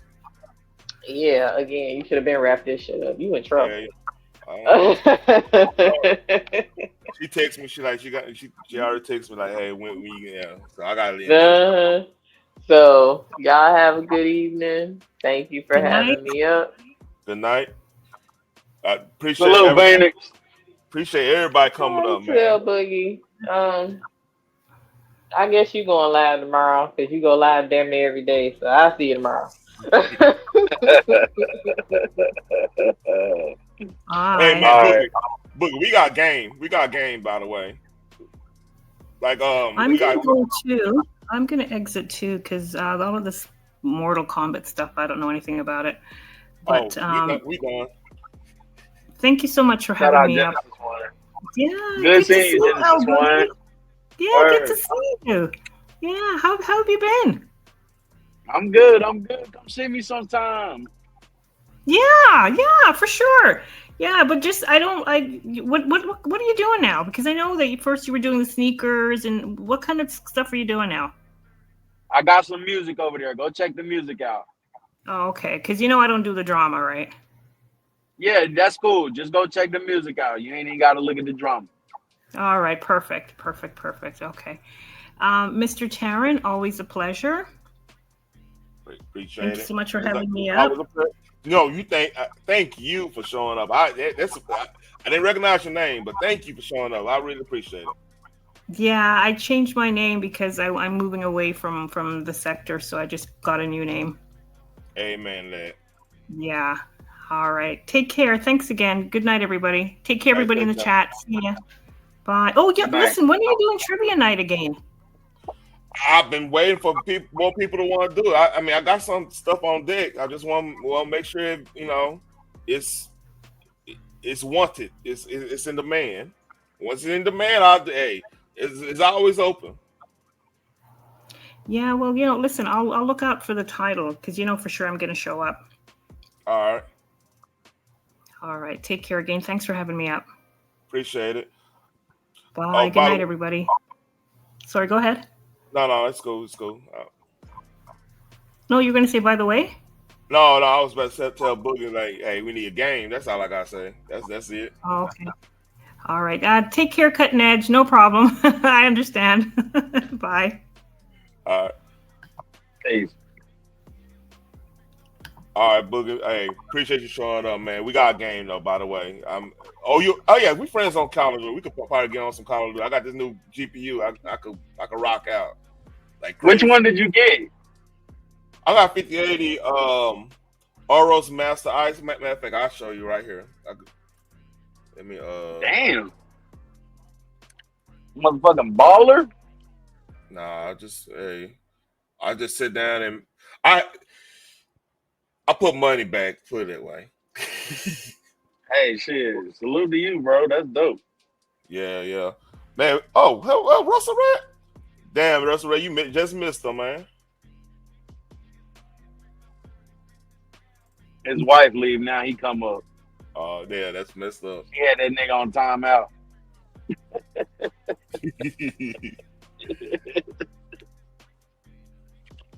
Russell, where you been at, man? You ain't been on the channel, bro. And I've been on vacation, man. I took a little vacation, a little something. Shout out to that. Yeah, man. Like Teran said, man, sometimes you gotta log off, man. Yep. Yeah. What's up with y'all, man? What y'all was talking about? Oh shit, we were talking about a lot of stuff. We were A talking lot about of shit. black. I mean, it started off. I mean, I'm telling them about the I'll update my computer a little bit. Mm-hmm. Tell them about that. We talk about the Pusha T stuff. We talk about we really get in on the black family stuff because like kmichelle, threw some bullshit out there, and that got your old lady up in arms. Phoenix up in arms. SJ showed up. It was hot. Everybody came up on that one. I'm like, okay. It was productive. I felt, nobody, no drama. Nobody cuss each other out or anything crazy. We passed that shit. Yeah, man. That's good, man. That's good. That's why I say, man, you gotta just keep some positive people on this motherfucker, man. You don't just come up and just have a conversation. So next week, I will be doing the draft next week for my nerdish. And matter of fact, it's a 10 Next episode. week. Hold up. You say the draft on the 25th, ain't it? Next Wednesday. So you said next week. What day? Like what? Monday, Tuesday? That's Wednesday. It's next Wednesday. Oh, so you gonna do it before the draft? Oh, I wasn't gonna do. I can just do a live stream on the draft. You gonna do a draft party? Yeah, we can do a draft party. Okay, I got you. Yeah. All right, yeah, I'll be there. What time it start? Matter of fact, don't want to have me lying to you, man. Let me go on the ESPN. What's going on with you, L Boogie, man? You got to that 500 yet? Man, hell no, bro. Man, you need to start putting that shit on subscriber only, man. Matter of fact, you know what you need to do, L Boogie? Do what them niggas be doing, making all them fake ass troll accounts. Oh shit! And just subbing up, nigga. Oh no, real shit. Yeah, that's how they get to 500, man. They don't, man. Ain't no 500 people watching their ass, man. Come on, man. They can't even get 500 in the chat. Woo. Man, Russell with the bomb. Damn. Man, come on, man. You know damn well that's how them niggas get that shit. Come on, man. Stop it, man. Hey, look, I'm gonna say this. I am gonna say this now. I don't know how much time Taryn got, and I know he ain't into all that. But I be trying to figure out who's the other 150 people that's watching in the bushes. I do be trying to figure that out sometimes. Man, come on, man. You know how this game go, man. That's that's your whole goal, just to get to 500 so you can get monetized, man, and you be straight. You know what I'm saying? Yeah, I'm up to probably 293, 294. I don't know. I gotta check. Man, it's easy to get you, man. You can easily get yours, man. Yeah, I'm not dealing with the drama. I already made my mind up on that one. And I'm in different. Do some research though, because what happens is whenever you start your channel is the most important time to conduct it a certain way. So they don't like us to be multifaceted. They only want you to stick to one topic. YouTube don't like when people try to do that. They really don't. This guy was talking about it. He said he done got multiple channels and he was showing and telling, like showing and proving how people were getting their channels, like how he set up all his stuff. The most important uploads is your first 2 uploads. And after that, they'll put you in a category. And you gotta tag it and hashtag it. You know what I mean? But that's why my channel is also stagnant. Because a lot of people in the sector now, they really don't like me, bro. I done came to grips with that. Like a lot of the people that do rock with me, they rock out with me. They come support me and all that. But it's a lot of people who don't rock with me just because I've approached content in the way that I have. You know, I like Genesis One even said, like, I was doing shoes, I was doing gaming. YouTube don't like when you do that. They really don't. They really like you to stick to one topic. It's going to make it difficult. Yeah, because I started off with the sports thing, but like I kind of opened it up to be semi multifaceted. You know what I mean? 'Cause Taryn the Black, tell you the truth, is really my personality. It's really me. I'm really the content. Me spreading out like things I enjoy and everything. Just spreading that part out. I already made other YouTubes like me and Zeus. We still rocking out and everything. I got one just for so how I'm gonna approach that is if we about to have a show, I'll do a quick live over here and multi-stream it to that channel. Say, hey, we about to go talk about whatever going on in sports over here. Y'all come rock with us over here. You see what I'm saying? Word. And I kind of want. I want he going I mean, I need to work on him on his on YouTube because he do fitness. He do a lot of fitness stuff. And I've been trying to get him like, hey, create a channel. Go ahead and put that shit on Restream. He got like a whole bunch. He got like 3,000 followers on Instagram. I said, put that. Highlight everything on Instagram. Try, hey, come over here, come rock out over here. This is my channel on YouTube. Blah blah blah blah blah. But put this stuff on Restream like for a couple of days. Get people want to look at fitness stuff because a lot of people. That's an easy algorithm to hit up because everybody trying to look up fitness stuff. Like my gym, that's all they play is like they don't even play the news and stuff. They is have on YouTube and playing the fitness stuff from like Miss Olympia stuff or like CrossFit. They got a whole bunch of channels they just follow.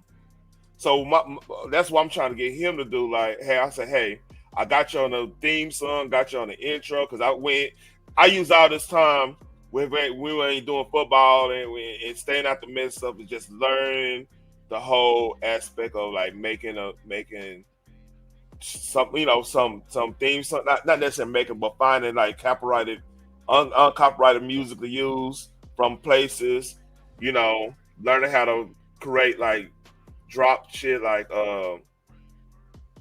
like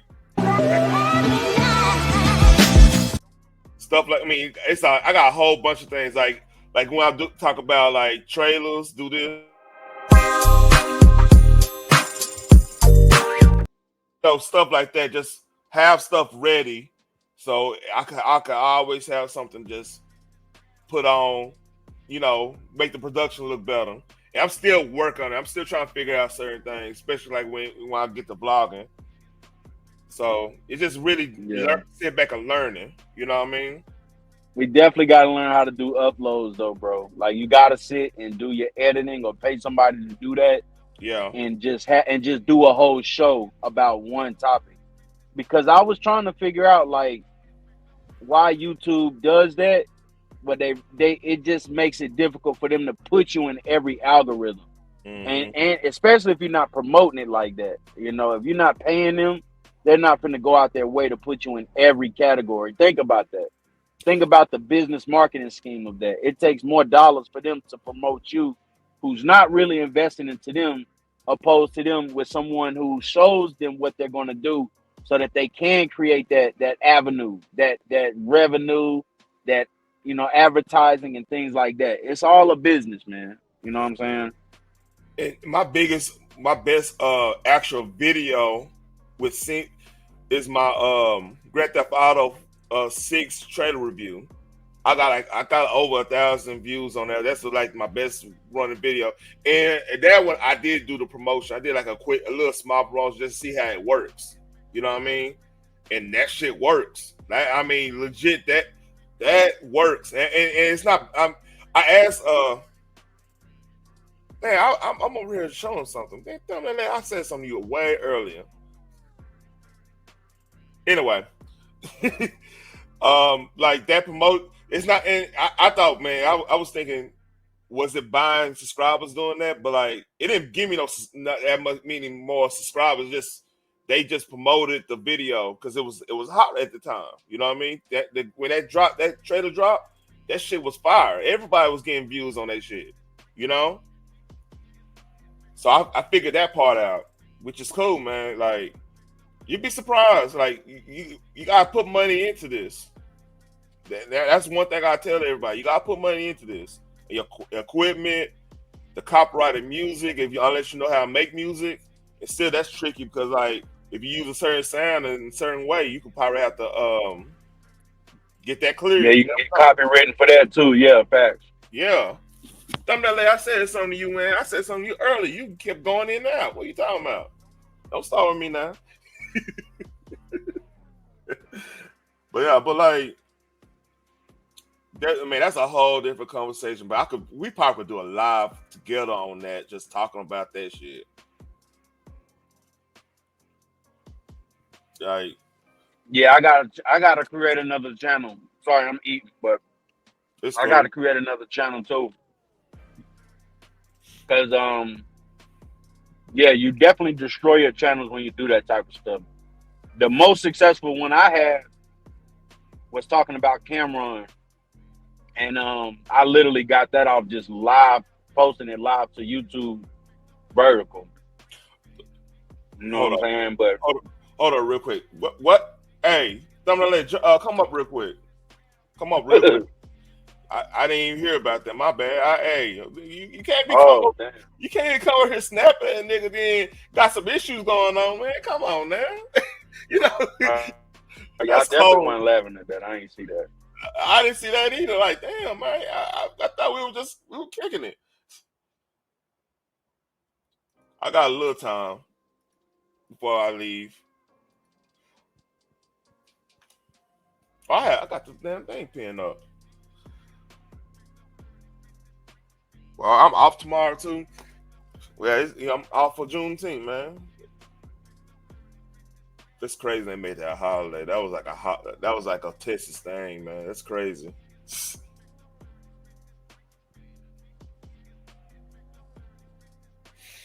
Oh shit. Yeah, that was a Texas thing, wasn't it? Yeah, that was our own thing. We like Juneteenth. We go, hey, everybody. That's when everybody go, like, whatever your family like got land in and stuff. Because contrary to popular belief, we had land. Like down here, everybody family got a down home. That's what we call it, down home. That means somebody got land somewhere. One of your cousins' country is held down there, either East Texas, Southeast Texas, you know. So yeah, we used to do that. That's when I don't know if you heard the story about my cousin killing a squirrel, and me and my other, like younger cousins, we were playing hide and seek, and we didn't know they went hunting. And we came back and they were skinning the squirrel. And I went up to them like, "What the squirrel do?" I don't know why. I was a little kid, didn't know people ate squirrels like that. But that was some country ass cousins and shit. It went out, and my shit went out. I'm driving. I'm always on the damn road. That's what happened. My fault. Yeah, it's cool, man. You said you and your cousins with the squirrel. Yeah, we went to East Texas. Well, my family from East Texas. I'm not gonna tell you where, because like a lot of family. I got a lot of family. And they gonna hear that shit. I ain't know. Nope. But like, me and my cousins, we were all playing hide and seek, and my older cousins and uncles and them went hunting, and we didn't know they went hunting. So I was hiding, and I saw them, and they were out here skinning a squirrel. So I'm like 9 to 10. I just went up to them like, okay, what the squirrel do? not knowing shit. Like, what the squirrel? Why all these motherfucking animals, you gonna kill the squirrel? But I know they eat squirrels out there.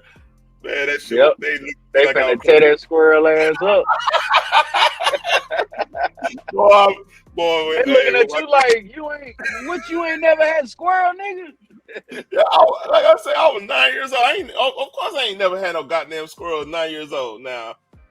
I've been educated. I had gator. We got crawfish pond, the whole nine.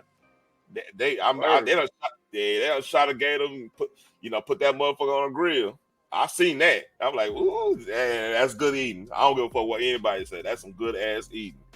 Yeah, I like gator. That's country as hell, but it's good ass eating. And I ain't never really I'm not a reptile guy. I ain't even gonna cap. But I done ate gator, but like I ain't never seen no gator up close, bro. Like unless I went to the zoo or some shit. And I just watched this video this morning. They was talking about how like the guys in Africa, like they got cheetahs as pets and shit. Like, and I'm thinking like, yo, that's wild majestic. You know what I'm saying? Like, that's some shit I wouldn't. I feel like you're not a dominant man if you ain't never tamed a animal or you done made a fucking cheetah your pet. You know what I'm saying? Like, that just sound crazy. That just sound like something American men ain't done, but they probably have. You know what I'm saying? Like, I got to get into shit like that. I'm really interested in shit like that. Boogie, them old school gangsters that made that Pablo money. They had cheetahs and tigers and all. You know what I mean? All kind of shit. Yeah. The Billy Ray. Hey, I tell you the name. Billy Ray Maddox. He's R.I.P. to Billy Ray Maddox. I find that story. I'll show you some Black history about my hood, man. Hold on, let me find that shit. You're gonna trip out on this.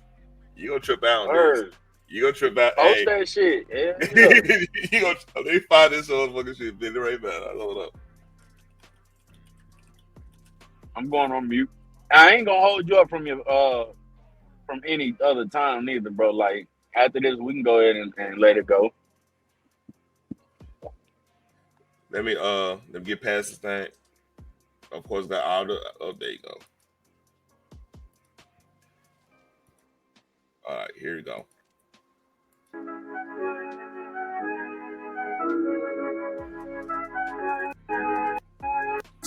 You're lazy though. Oh, that's a song. Okay, never mind. Let me.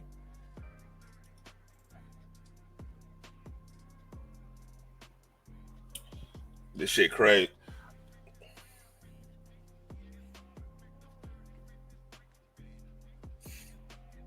I'm about as real as they come. Oh, maybe it's tailored by Joe. Might be the game. Maserati Rick in Detroit, convertible bird in Miami. Graduated summa cum laude, strip club made a tsunami. Carlton Hines with the ball game, Grateful Edmonds with the snowflakes, Craig Pettis in the M-Town, Sal Magluta with the boat game, Falcone. These dope dealers, warmer you're gonna have. As the weather gets warmer, you're going to have more and more people out here selling drugs, more and more prostitutes out on the street. Sergeant Bob Bishop sees dope dealers on the Fort Worth streets every day. Great South Now you see them start to walk off. They've already seen this. Somebody's already told them we're down. That hood, Fort Worth will be the next target. And that hood they were going through, and everybody said shit was clean. That's how it used to look. An all-out assault of raids and sting operations. Police will not let dealers rest. Here, make their lives as miserable as we can. Move them out of this area. The area is South Fort Worth. It has what some police consider the heaviest drug traffic in the city. Smith's Barbecue moved here 40 years ago, but dealers scared customers away, forced the business to close. They took over the neighborhood. 90%. They've taken away from the neighborhood, at least 90%. Residents are tired of prostitutes, tired of users going to the wrong houses looking for dope, tired of the open dealing. People don't have any problem picking up what they want. And pretty promised to turn the city back to the citizens by taking the streets away from 50-year-old. Oh shit, that's loud as hell. Of course. For 10 years, I worked at a sign shop. It was really fun creating. 50-year-old Maddox. That's Billy Ray Maddox right there, Boogie. And quick story. I was going to a neighbor's funeral, right? A wake, actually. Me and my kinfolk, we was in there. And my kinfolk was he was more of a knucklehead, I ain't gonna lie to you. So we in there, we kicking with the we all went to school with each other, like the family that was burying somebody, waiting or whatever. So we were all kicking it, and we didn't know Billy Ray Maddox was out. He passed away a couple years ago, so there's no snitching or anything. he passed away. Man, he not passed away, but he got out. So we just in there chilling. All of a sudden, we see this tall dude coming in there with a pinstripe and had a driver in there, right? And everybody just froze, like, what the hell? Nobody knew. Man, hey, this dude was that dude, man. I'm gonna put it like that. Maddox is the tall man with the beard. Police believe he is the head of a multi-million-dollar drug operation that supplies 1 out of every 4 addicts in this area. Last month, agents seized over $1 million worth of drugs, cash, and jewelry, and arrested 9 people. They believe Maddox's operation took in $2.5 million a month in Fort Worth. Wiretaps and electronic surveillance were used to build a conspiracy case. Maddox's attorney, Don Gandy, thought his bond argument was strong. Yes, I was surprised and I'm disappointed, but we're not through, and we're not giving up any further efforts that we made. You probably only hear them one thing because it's well done, that lady.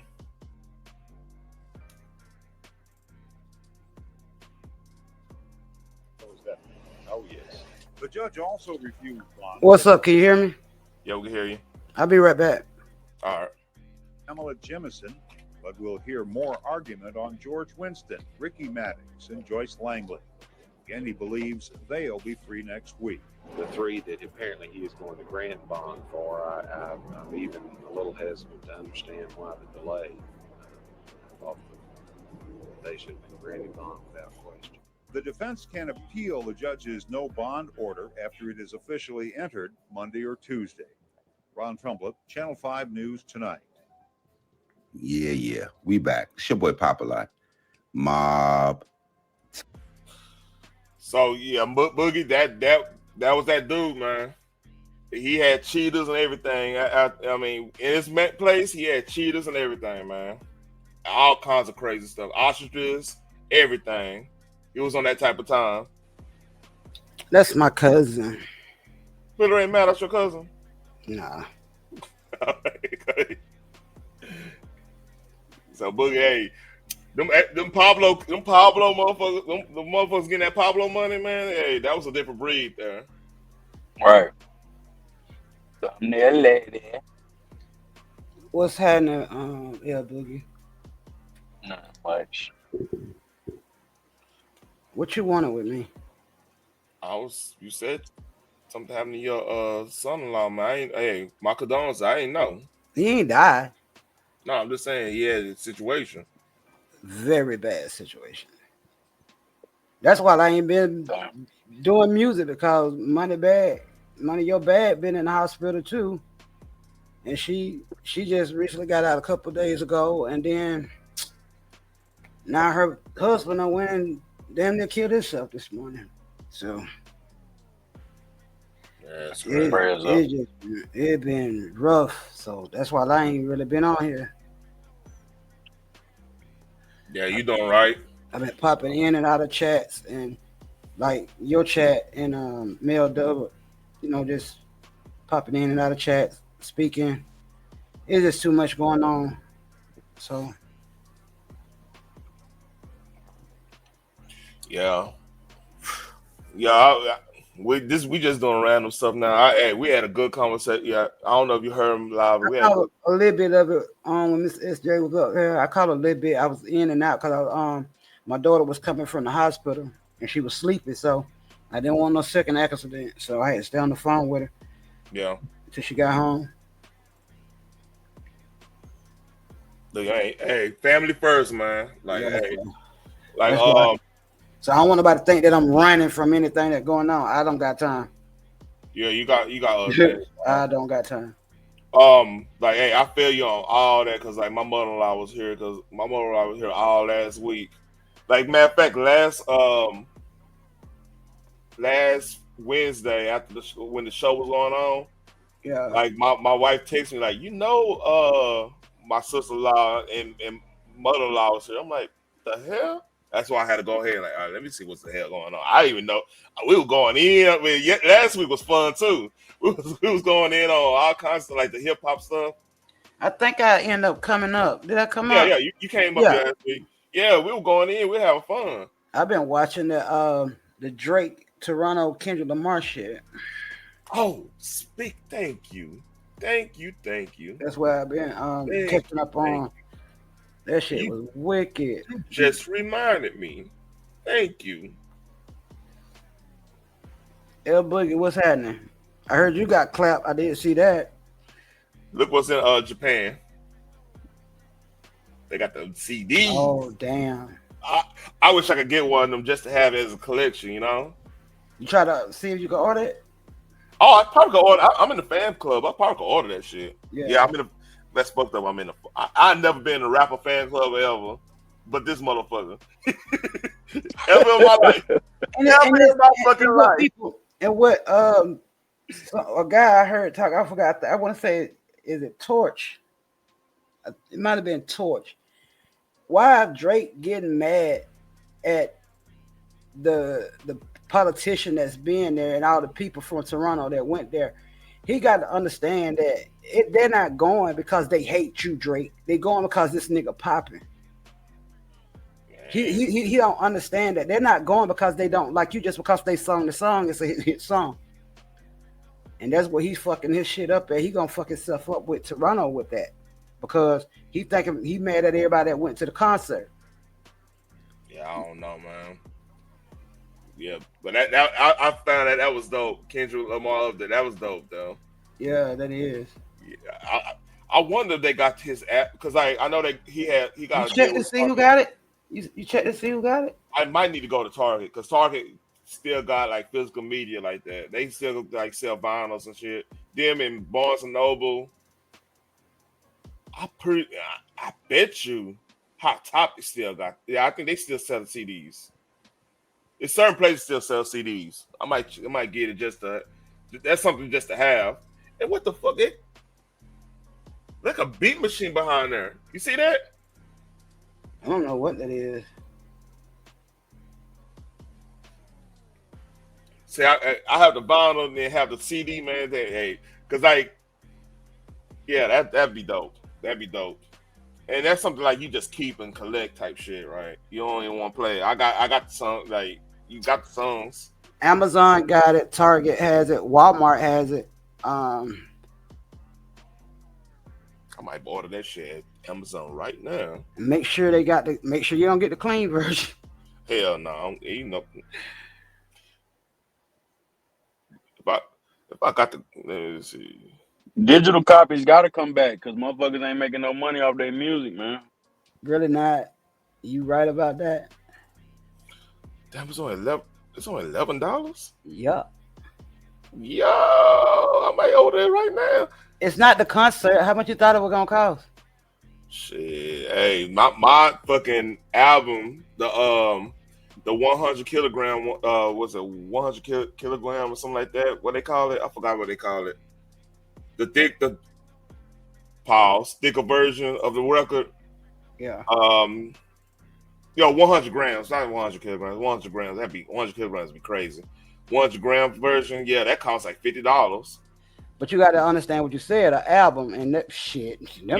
Ain't coming back. So like I said, I got the album, man. I'm not opening that motherfucker for nobody. They're not. Shit, if I get that motherfucker signed, I'd be happy. But I know that ain't gonna happen. I ain't gonna hold my breath for that one. See, I mean, certain artists, man, like I got Tribe Called Quest. Not Low End Theory. Let me ask y'all a random question. Go ahead. I just want to see what y'all answer gonna be. Which brand vehicle has the most accidents that they can't never find out why? What brand? Yeah. That's a hard question to answer because like it goes by eras too, but like you can say Dodge. Dodge has. There you go. That's all I want to hear. You can say Dodge. That's like, exactly what he was driving. Everybody that has a very bad accident is in a fucking Dodge. What type of Dodge, may I ask? Yeah, the Dodge Challenger. Do you know what trim? If say something, I know it when I hear it. Scat Pack? Nope. Hellcat? Nope. SRT? Anything? Yes. Okay, so he basically got the part of the He's not the only one that done had a fatal accident in a Dodge. I know like probably about 6 or 7 people. Probably 4 of them died. It could be this, man, because like Mustangs had a big situation before my generation because they had a solid axle back.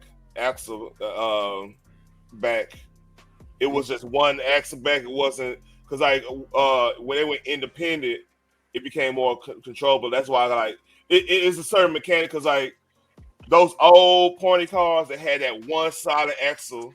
So when you fishtail, you don't have no maneuverability to like to control it. You know what I'm saying? Yeah. You fishtail.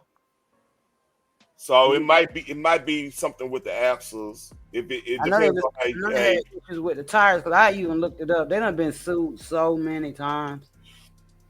Yeah, with those real talk, anybody getting any type of muscle car or pony car and everything, you gotta change the back tires. You don't have 4 all-wheel drive more likely. You gotta change the back tires to a wider ones because I had issues with my Mustang. Like the factories came with 285s in the back, 265s, the 285s, no 275s in the back and front. They didn't even come stacked. They were all one size. I went and got 325s in the back, 285s in the front. And what that does, if I need to get away with somebody, I need to get to a situation, it's gonna hook. It's not gonna fishtail. It's not gonna go out of control. It's gonna hook because most if you get on it and you got thinner tires, not thinner as in like meat on the tires, but like thinner as in width. Yeah, it's gonna fishtail. Especially you got you don't have independent rear axle. So the lights on them, they must not be that good either because it happened. It was foggy. He ran into a tree. Was it just foggy or was it raining? It was foggy. And just imagine, mind you, now he take this route to work every day. So moisture wise, if you got thinner tires as in width, that could be an issue if you let's say you about to if you come on curve, like it's about physics. When you come on a curve, if you accelerate too fast over a curve, and them thin tires, it's gonna have you run off the road. That's just it's physics.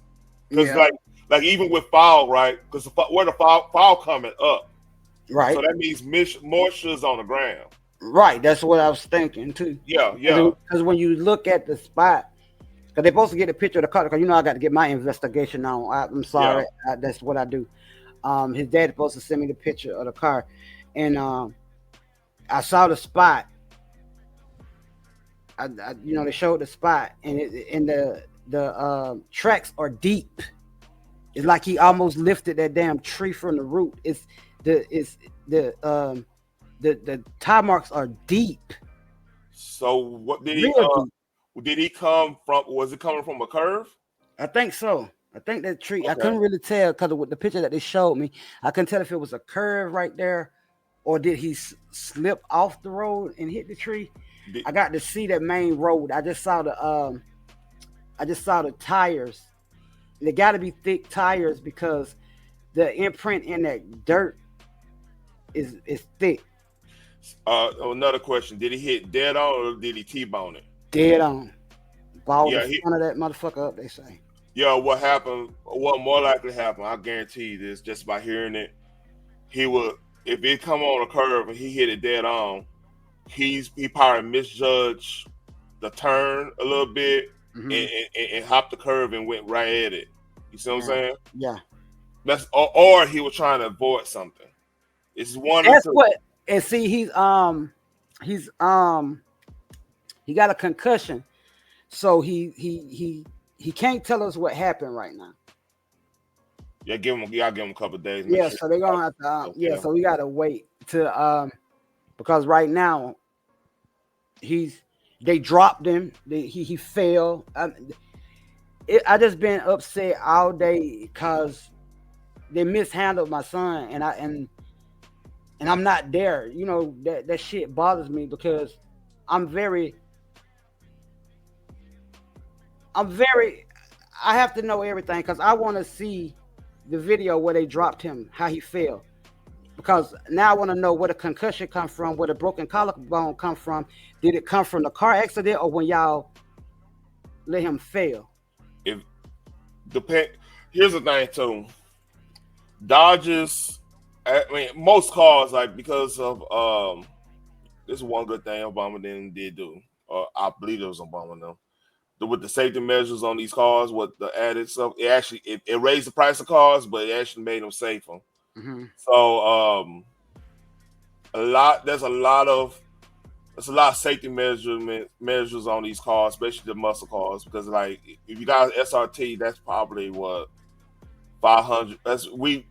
We like about like 50 horsepower away from each other. Mm-hmm. Mine's is like 505. Because he don't. One thing about him, he don't speed. He don't. That was just his dream car. He drives Miss Daisy, so that's what we confused about. The thing is though, if you say that, like, he probably driving Miss Daisy when you're in the car, he might drive Miss Daisy when his kids in the car, but he's by himself. It's a different animal. You know what I mean? I'm not saying one way or the other. I don't know him like that, but I'm just saying, just have an open mind on this situation because he does have a muscle car. Like, you don't get muscle cars and don't go. He probably know. I mean, like I know my route to my job all the time. I know my route to the gym all the time. Like I go on overpass and stuff, and I know the dynamics of that overpass at the back of my hand. Mm-hmm. So I know when to accelerate. I know when to decelerate and accelerate. Where I won't even have to use the brakes. I know it like that. Only time I use the brakes is somebody ahead of me that can't drive. So yeah, if he got down that pack, then it's foggy. Anything could be in that road. He could be driving regular speed limit. Anything could be in that road to have him go out of control or whatnot. Anything could be. It's too many variables. So just keep your mind open. Like, it's a lot of stuff there. And then if it comes to find out that there was like oil on the ground, because sometimes it's oil on the ground. Yeah, the chapel from his job went to the scene, and that's how we got the pictures. Mm-hmm. But we don't. They had already done moved the car, so his dad supposed to go get the pictures of the car. So,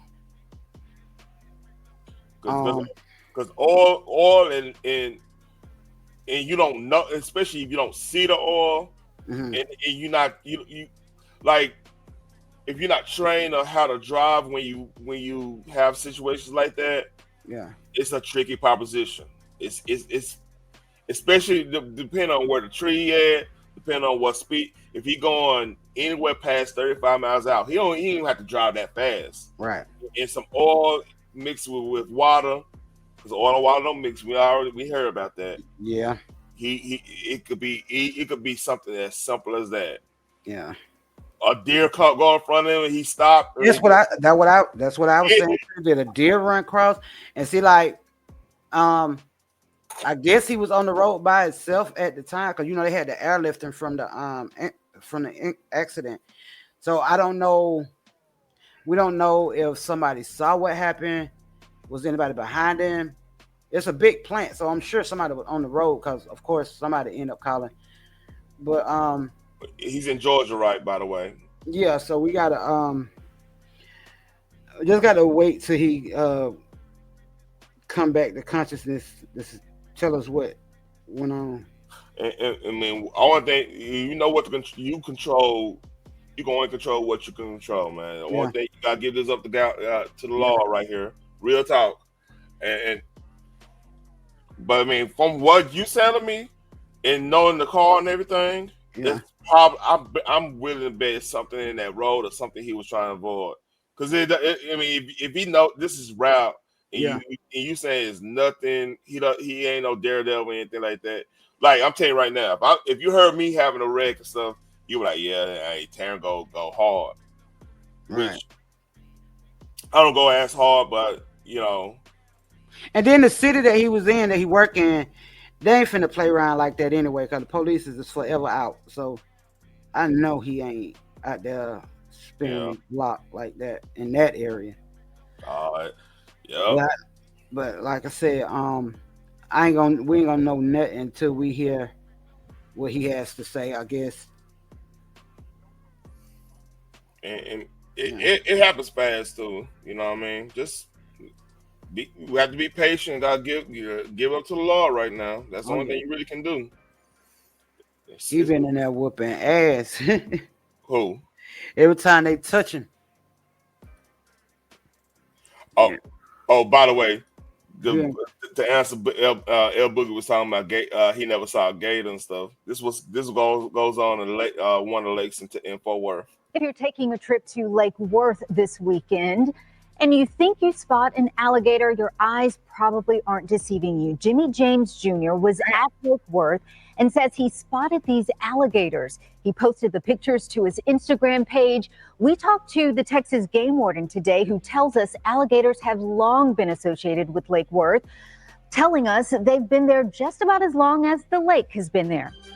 If you're taking Yeah, They look too close to fucking dinosaurs and shit to me.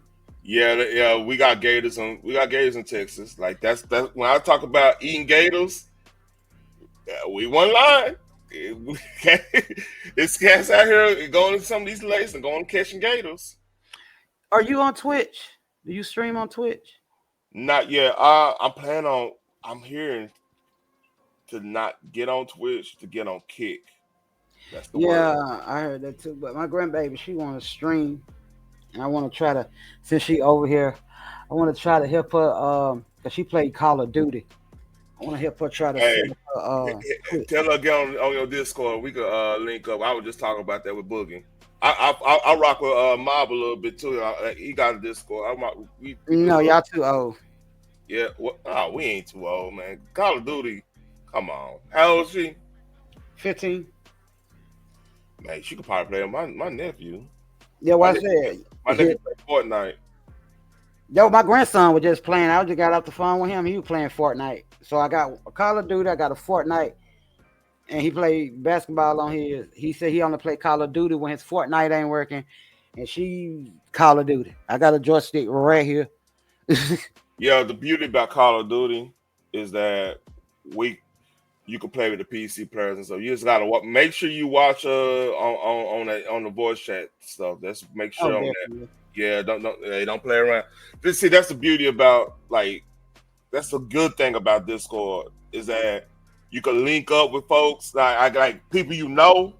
Hey, go on Discord. You got to deal with the knuckleheads on because there's a lot of knuckleheads on there. I think she got a lot of school friends that she could play with. She just don't have. That's good too. She don't have her streaming, so that's why I want to help her get a streamer. I think I need to download Streamlab, but when I download it, I got OBS. I got OBS and Stream Elements downloaded. But I think what you need to do? Do she get a? You might could get. Matter of fact, let me look. You might get a capture card to see if you got a capture card. You got a laptop, right? I got 2 PCs and a laptop.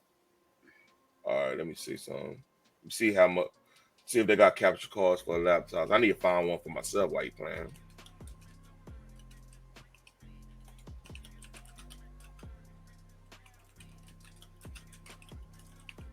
I might hook up on StreamYard and let her do it on there first. All right. On that Twitch shit. This just you don't have to get this. I'm just. I damn sure ain't. Yeah, you don't have to get that, but like.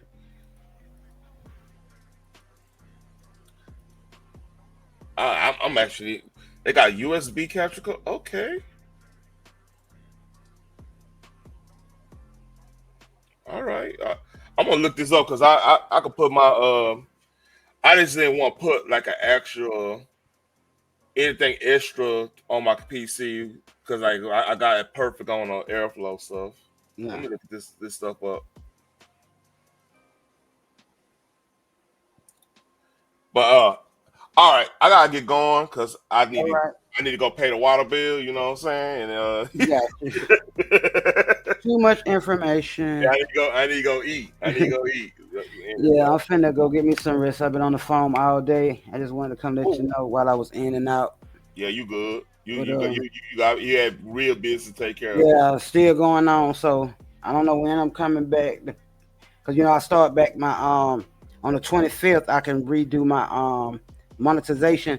So I'm gonna try to do one last music live before I start working on my monetization again, and then it's gonna be only content from what I've been doing before. Probably no more lives. I do lives on the other channel. Yeah. Yeah. It's time to change up. It's this sector don't went too far for me. When they clap KB channel, it's too much going on. Yeah. It's too And, much going on. and tell you the truth, man. Like I've been telling people, especially Vegas. After Vegas, I say, hey, I've been saying this from that Vegas shit too. I've been saying, hey, y'all get to the content. Y'all get real content, not other people. Real content. Right. You know what I mean? I'm not finna do no lives on no people. If I do a live, it'll be a discussion, but it's gonna be separate. I'm gonna be like when I post it, I'm gonna post like, okay, this is what I'm gonna do. I'm gonna post my little 30-minute video. I was like, if you want to do a live discussion, I can go live right after this and do a discussion. Put a one in the chat if you want to discuss this, and we'll do it like that. But for us having lives talking about what's going on YouTube, that's out. Yeah. I'm done. Like the most I'm talking about what's going on YouTube is a cautionary tale with somebody that's way after, not in the sector. I'm not touching nobody. Right. You know, and that's just to keep peace. I want to talk about like, hey, this was going on in this sector. We need to watch out because like they might fuck with the money on this or this and this and that. Right. You know, this a be like a spotlight on, hey, this is what's happening. Because like if we keep talking about each other, we ain't gonna get nowhere. We ain't getting nowhere, and then eventually everybody gonna get clapped. Yep, ain't no new money coming. Everybody getting the same money, the same cash apps. Yeah, it's just I'm not even finna even worry about cash apps and super chats once I get monetized. If somebody send one, they do. I'm trying to get to where Torch and all these other folks is when they just getting their revenue from you know what I'm saying. I'm trying to get up there. Ads and stuff. Yeah, so I mean, fuck all this shit here. You don't got premium, right? You got regular. Yeah, for right now, yeah. Man, I see. That's why I got to get my monetization back because I got money. I got money that they holding.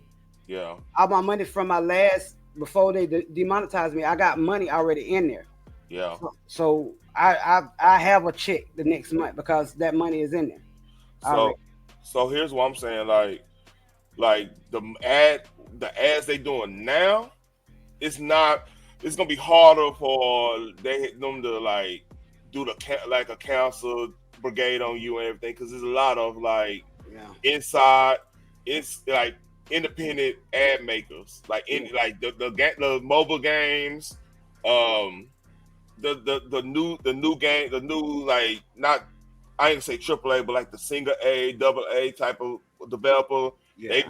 The local stuff, a lot of people getting local money on the ad revenue stuff. So like it's gonna be more easy to make more money. I've been noticing that. I've been peeping the game. Like, I've been looking at everybody. I'm like, I'm looking at all these different people. I'm like, they ain't arguing, they ain't fussing, they talking about what's going on. That's what I want to do. That was my intent. So that's where I'm gonna start from. I'm gonna do probably one last music live. And after that, I'm done. All the videos on my channel, I'm deleting all them shit except the crime stories I already did. The 30-minute crime stories, all them lives with talking about folks arguing. I'm deleting all of that shit. I'm starting my shit all over. I don't got time for this bullshit that these folk doing. I don't got time for it. I think it'd be a dope concept for you too if you went with the OG Kingpin stories. Like a lot of people love that shit. I don't know if you. I may do something like that on my other channel because like this one, I'm just gonna keep it with my crime stories, like what's going on with the crimes, and I'm trying to decide what I want to do. I want to do like hip hop industry on my other one. I ain't trying, no life Shaq, they no life Shaq them. They in there. You know what I'm saying? But I just want to like just cover like Drake going off on the politician. You know, just the regular. You know what I'm saying? Just the regular stuff. We're on the same page. Yeah, so that's what I'm gonna get into because I see a lot of people. Cause Torch, he just go get pig stuff and he just go over chick stuff. So I'm like, shit, they making money. They ain't talking about nobody. They ain't talking about each other. They actually shouting each other out and shit, helping people get on and stuff. I don't got. That's where I'm trying to be at. That's all I've been watching. I've been watching everybody that's covering Drake and Kendrick. That's all I've been watching. And that's the best way of doing it. All right, I gotta get going. So all right, brother, man. I be checking for your lives. Salute to you. Yeah, and salute to everybody. 4 hours and 15. Well, close to 15 minutes, man. Hey, we did this goddamn thing. Shout out to everybody came up earlier.